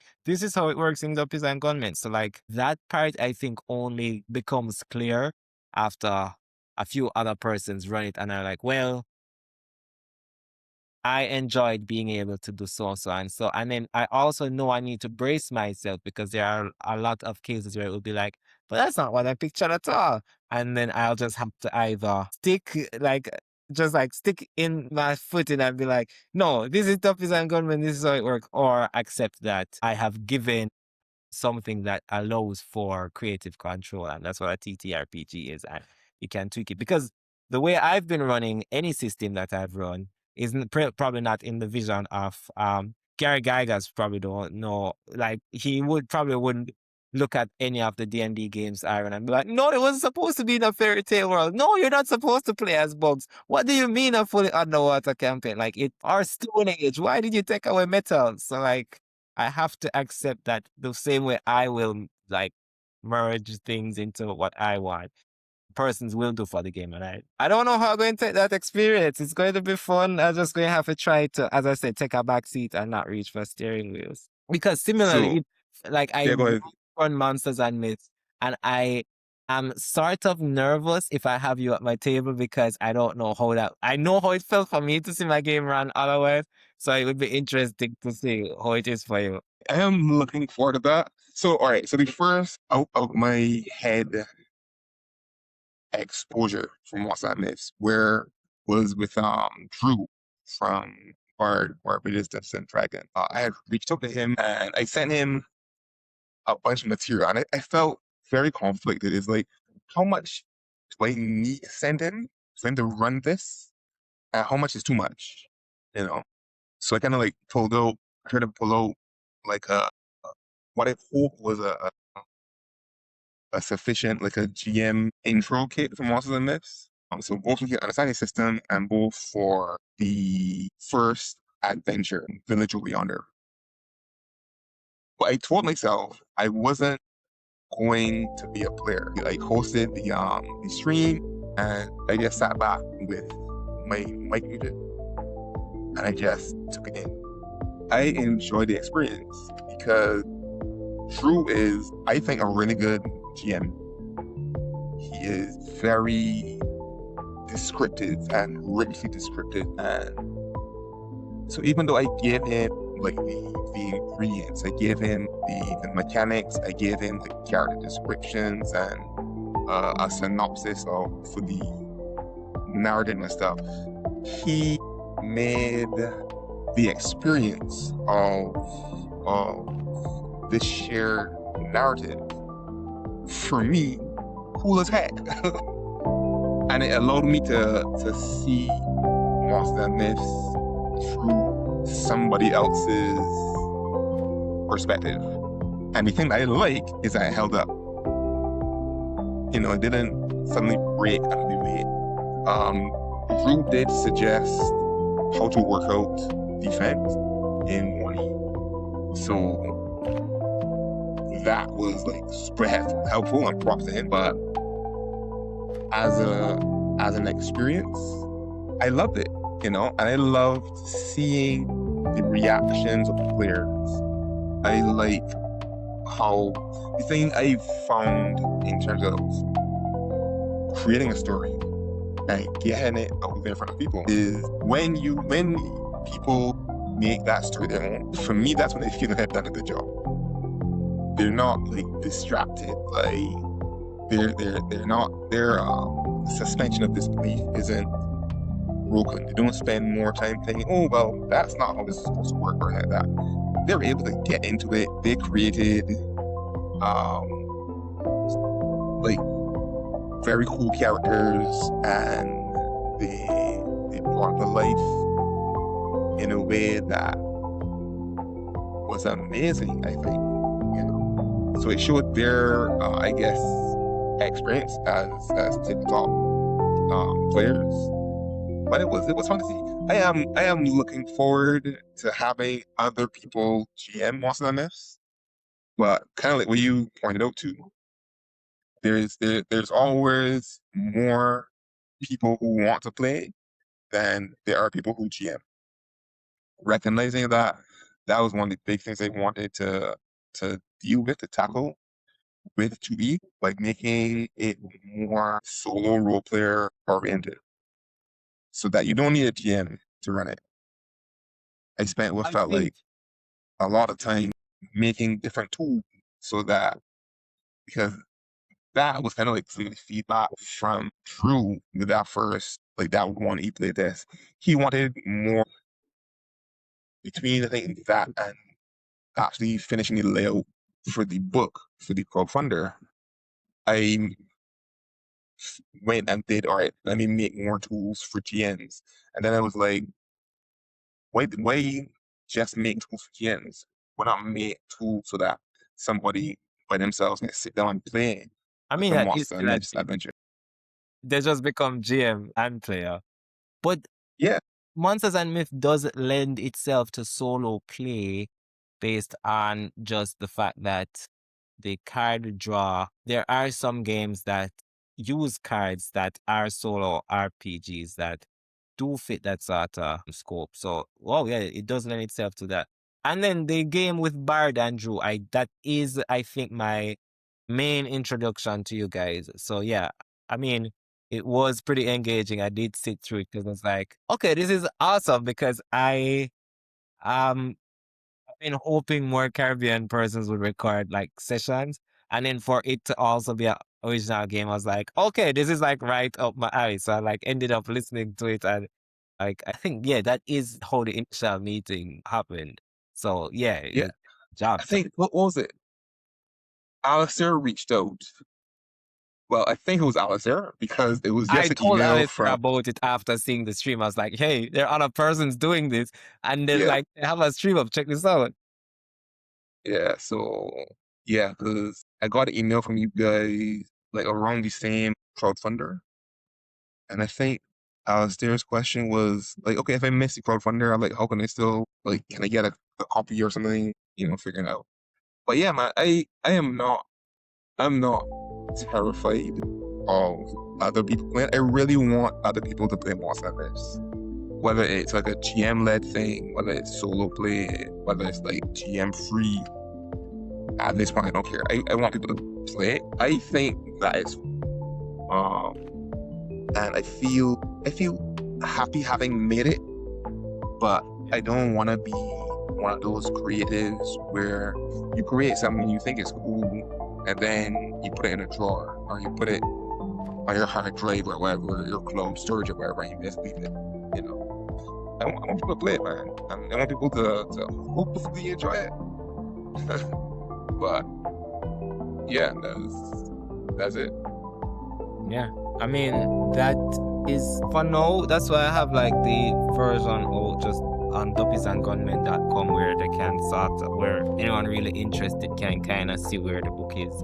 There is going to be like a available version that can be printed and sold, as well as there are expansions that I'm looking at, maybe a bigger book that would have like a price tag on it. But for now, I think just getting eyes on it and familiarity in the space and like persons who know how to play it is just a win for me right now. And just having it out there as a way to like represent the culture in this space is the short-term goal right now, to kind of keep going and keep trucking and the finish line of having it exist in the world. If you could figure out how to make Duppies and Gunmen your breadwinner, your job, your career, would you? And what would that look like? I mean, I am going to be realistic based on what I've seen in the TTRPG space. I see a lot of game creators, but I think the only persons that I'm seeing that are making a living out of like one game are like major publishers. So not necessarily Duppies and Gunmen being my career, but maybe Tabletop Jamaica, because we have been, I realize I really like creating games. Like even as a child, I used to do it because my parents never usually buy the like expensive Pokemon cards. Like me and my brother used to just gather up discarded Yu-Gi-Oh cards and like shuffle up the deck of this Yu-Gi-Oh graveyard and like play. And then like at a certain point, I started like making my own Pokemon cards and making my own like Monopoly type games. So I've been making other games even by accident when I was supposed to like be completing some of the final stuff for like, we've passed that timeline and we've finished the stuff, but I was like supposed to finish some stuff for Duppies and Gunmen at the time and instead made this game, which is a playing card game. This card game could have been an email, which is just like instructing and sending passive aggressive emails to like be the first to empty your hand. So like I could see Tabletop Jamaica being like something that puts games out that people enjoy and that being a living. So yeah, I could see the wider thing of like being a game publisher, a game designer, eventually being something that I do. But I don't think Jamaica or the Caribbean alone would be the avenue to that. It would be like at that stage, it would be like a globally recognized thing. Oh my gosh, I've forgotten all, like I was going to, okay, Renegade Games are like the persons that made Blood on the Clock Tower, whose names were just on my tongue, who I've immediately forgotten. Or Wizards of the Coast. But yeah. For me, I am looking to build like a studio. Mm. I call it a narrative experiences studio, because it's not just, like you point out, it's not just tabletop. I want to do like interactive fiction, into like visual novels, that kind of stuff. I do feel like Monsters and Myths can be like the underground, the undercurrent for a lot of stuff. Like if you look at Wizards of the Coast, for example, they've been doing D&D for decades. The underlying mechanics haven't changed drastically, from when they started. You're right. Something like that would have to be outside the Caribbean, at least like the Western Hemisphere, if not fully global. But we live in a world where people have gone to the moon, people have gone to the deepest points of the ocean and come back. Uh, People are making like six-figure living playing video games online. So making Monsters and Myths or Duppies and Gunmen into a worldwide tabletop sensation, I don't think that's unrealistic.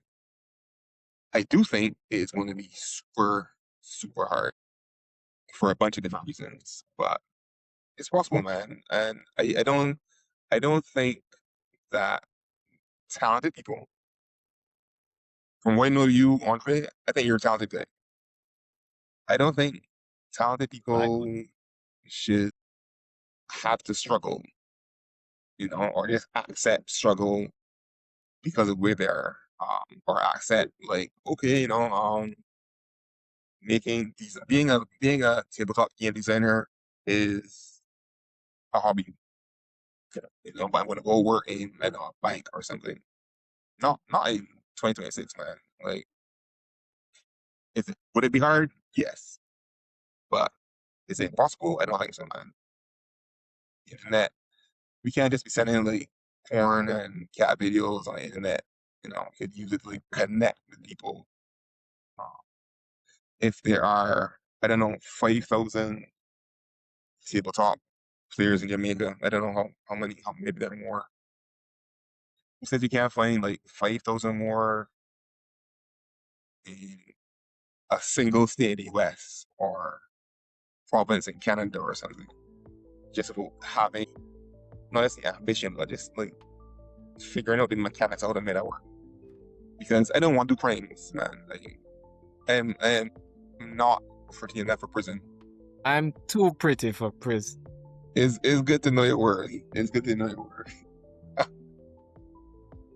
All right, Wait, so as you say, I agree. Agree that, yeah. I mean, between the games that what I've seen from the game, I can like attest to your talent, and I do feel like there is a lot from these games that do stand out.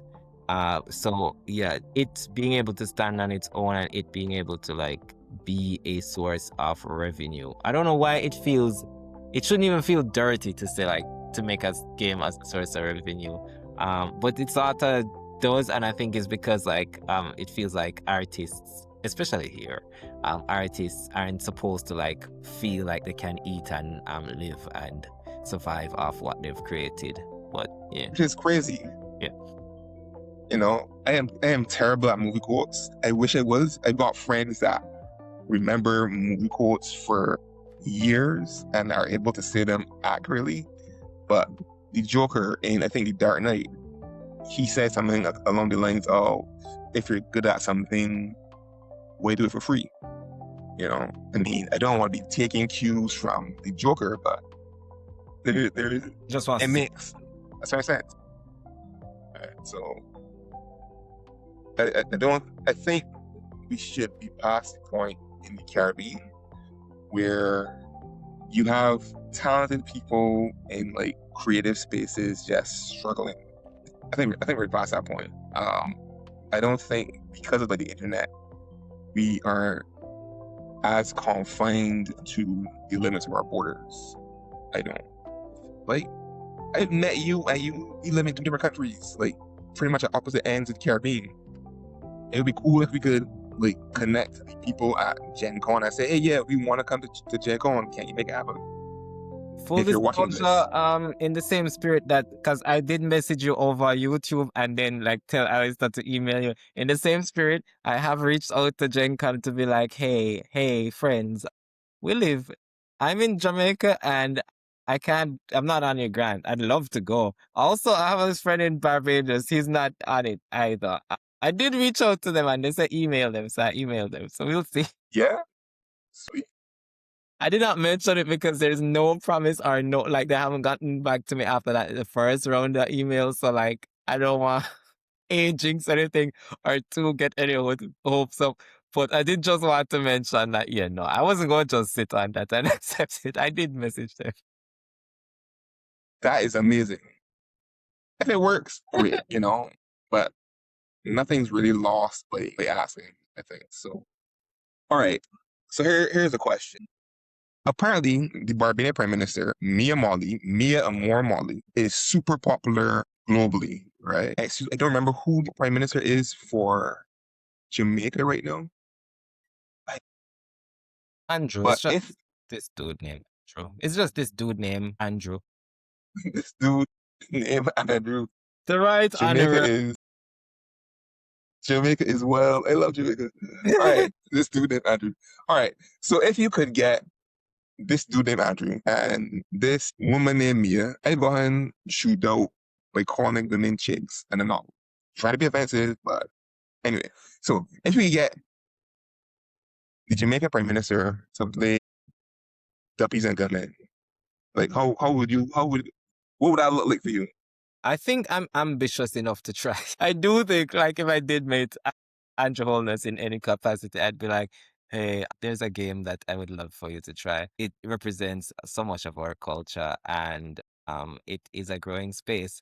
And I just need like 3 hours of your time. I know it's a lot for a prime minister, but what you look at your salary, you have the time, Andrew. You just got a raise. Let's go. Come on. More respectfully than that, of course, but yeah, I mean, I have been getting, well, at least trying to ensure that more persons get to try it just from different walks of life, different space, like new players, existing players, people who have interest in folklore, people who have interest in games. So once they want to try it, they can hit me up. I spoke to the culture minister or somebody who works for the culture minister at our last anime convention event. So, I mean, hopefully what I will keep doing is just like pulling out threads and seeing if there is growth at the end of it. And trying not to get my hopes up too much, but also like putting myself in a position that if it can work out, it should. But I mean, yeah, I've been doing some of the networking to get persons who would be interested to be able to experience it just to see if it is their vibe and if it is something that they'd like to help support in terms of either playing it, telling people about it, purchasing it when it comes relevant, stuff like that. I would not mind at all to get me and Molly playing. I would dig it. I would. And this isn't like people hope some people get really like stiff and formal. I'd be like here's your character sheet, your persona sheet, Auntie Mia, because this whole period where like people were calling her Auntie Mia. I would just want her to experience it and hopefully enjoy like anybody else. It doesn't matter because she's the prime minister and treat her differently. Like, come and play and have fun. I just Googled Mia Motley. I loved her UN address when she cussed off he who will not be named. Oh, yeah. Yeah. And Mia is yeah. super popular. She was on, and Advocate. this is sort of like canny political operator she is, right? I think like the week before elections, also like 2 weeks, in some short period, we had elections like last month in Barbados. The opposition parties got washed off again through the love.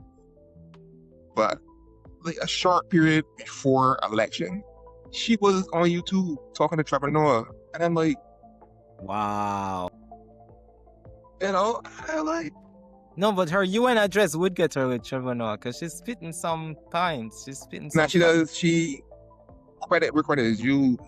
A lot of what she says uplifting climate change and impact on countries like ours is real, and credit for saying that kind of stuff consistently on the largest platform in the world. Yeah. But Mia, if you watching, I want you to come and play Monsters and Myths.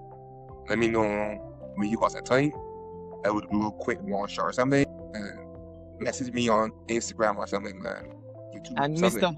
Mr. Holness, you've been real silent on climate change, but if you could jump on Duppies and Gunmen, I'm sure I could find it in my heart to forgive you.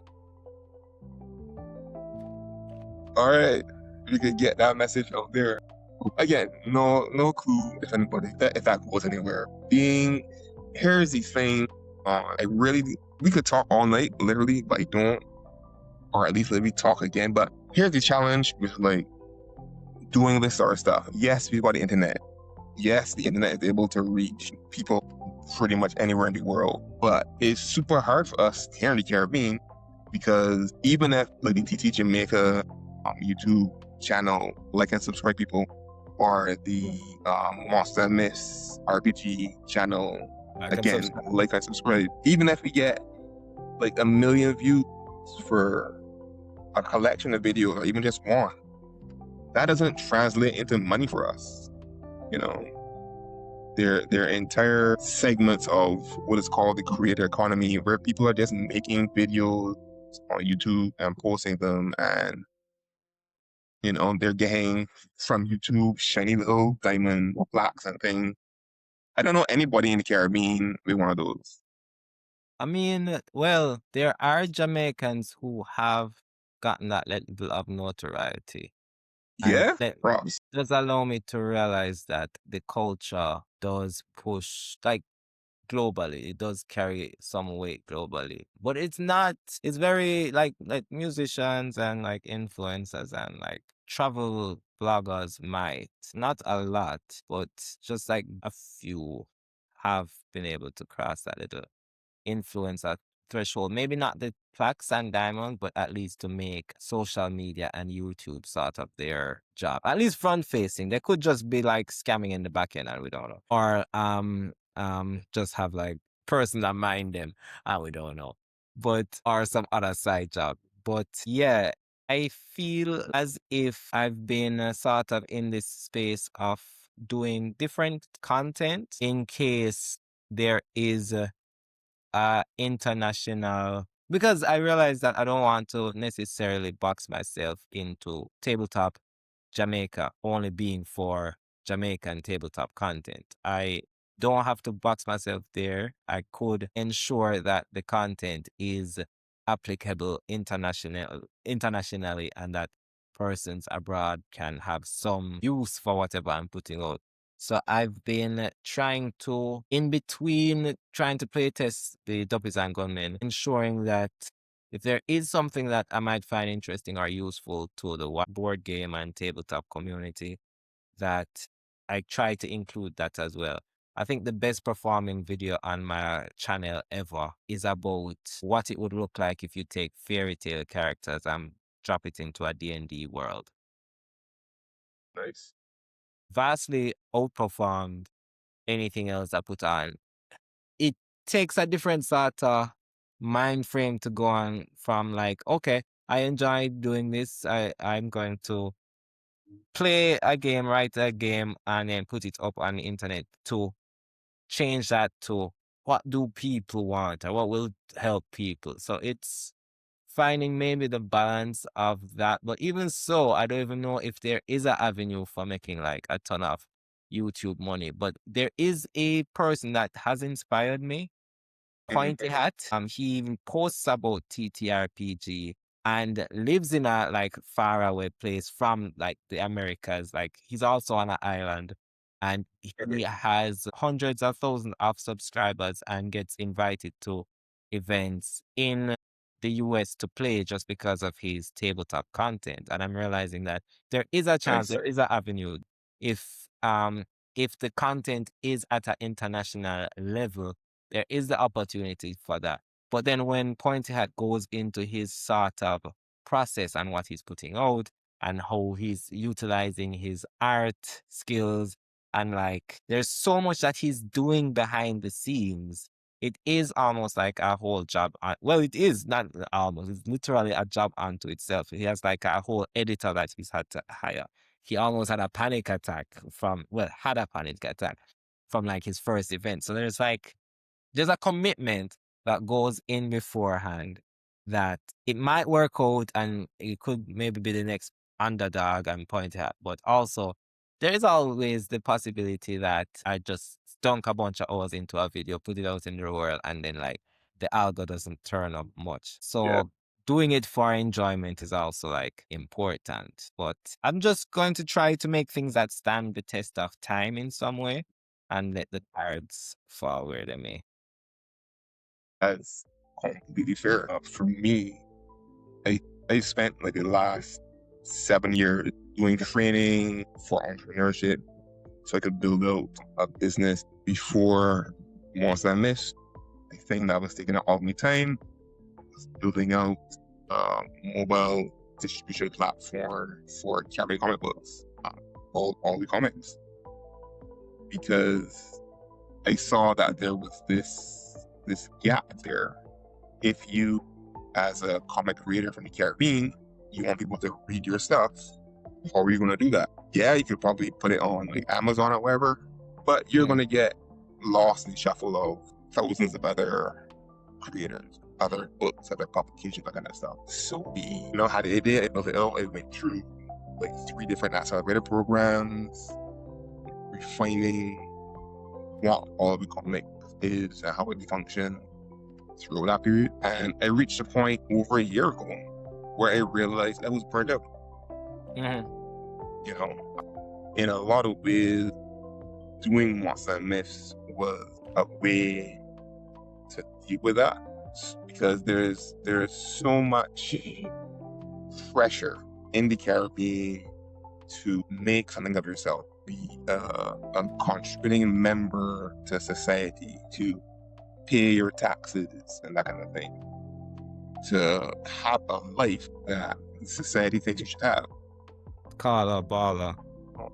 And anything outside of that is seen as other and or lesser.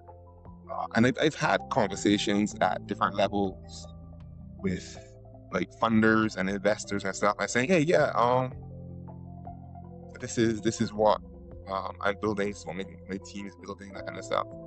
And getting, in some cases, like blank looks, like they can't see it, and if they can't see it, they can't see the point. And then when I'm like, so do you visit on Amazon?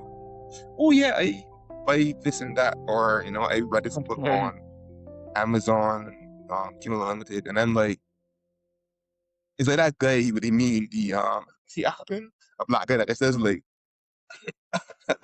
So I feel like in the Caribbean, there are all sorts of things that we're familiar with and have been familiar with for years, but it somehow becomes less familiar if somebody that looks like us says this is what they want to do.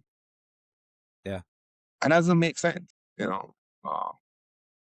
yeah, that could be a whole rant. Something not appreciated in his hometown. Something like that. Yeah, but I don't know, man, it's tiresome. And then when somebody starts robbing that killing these one over, like, wow, people feel like they don't have opportunity. But at the same time, we're in a world where people can have OnlyFans that in like 2 years is able to buy them a house cash. But making a TTRPG somehow Listen, seems unrealistic.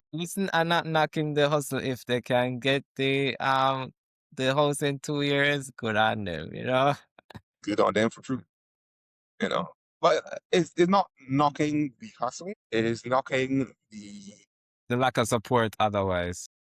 and the perception of value. Yeah. Yeah, Wizards of the Coast, Hasbro, whatever, Pay As You or Pathfinder or whatever. These are things made by people who put on their pants like the same way we do, and they're able to live their lives, contribute to society, pay a bill, doing things they're passionate about. I am thrilled to meet you and Alistair and the rest from TT Jamaica, because I don't feel so alone anymore. There are people that look like me and sound more or less like me that are doing this thing, the same thing, and that's cool. So thanks. Yeah, I mean, as wide as the world is, it is still a small world, and yeah, I mean, keep on fighting the good fight. I feel like knowing that there are more people fighting a similar fight at least helps put it into perspective and at least give some sort of community, which I think is important for things like these. Yeah. Right. So we've been at this for a while. So let's wrap this up. So, for anybody interested in Duppies and Gunmen, where do they find Duppies and Gunmen? How do they reach you? If somebody from California says, "Hey, I want to play," like, So to play, you are able to just go to duppiesandgunmen.com, get the rule book there. There's a character sheet there, both the online and print version, and you actually have everything that you'd need to run it. If you had questions or want to join a game or give feedback in any way, you can reach us at Tabletop Jamaica on Gmail, on YouTube, on Instagram. We are available and we've been running playtests. Especially if you are in like the diaspora or like are a Caribbean, or not even just Caribbean really. Once you're like from a creator of TTRPGs or appreciator of TTRPGs or would like to get into TTRPGs, you can reach out. We're happy to help expand the space. so for Monsters and Myths, I am building out slowly the whole outreach and that kind of stuff. But for sure, Monsters and Myths is on Blue Sky. The change here is I've been trying to separate Monsters and Myths from all the comics to try and keep things professional and distinct and that kind of thing. Blue Sky for sure. I got that somewhere. I don't babble nonsense. Here we go. Profile. So search for Monsters and Myths on Sky. You will find it. The handle is Monsters and Myths, spelled out .bsky.social. So for sure, you can reach me there. I've been posting with like childlike enthusiasm and energy on Blue Sky. We've got a URL and we will be getting a website up for sure. The when, not quite sure. So Blue Sky for now. We are also on YouTube. Oh, no. All right. I'm going to put the rest of those contact details in the show notes when I've got time to find them. But yeah, this has been Don't Call This Therapy, which is a conversation between two guys from the Caribbean who are both creating individual tabletop role-playing games for Duppies and Gunmen is one, and Monsters and Myths is the other. So, this has been this public conversation because that's what it is. It's really just a chance for Andre and myself to talk to somebody, doing the same thing instead of yammering on to our friends and family. Yeah, this Like, wasn't for you. This was for us.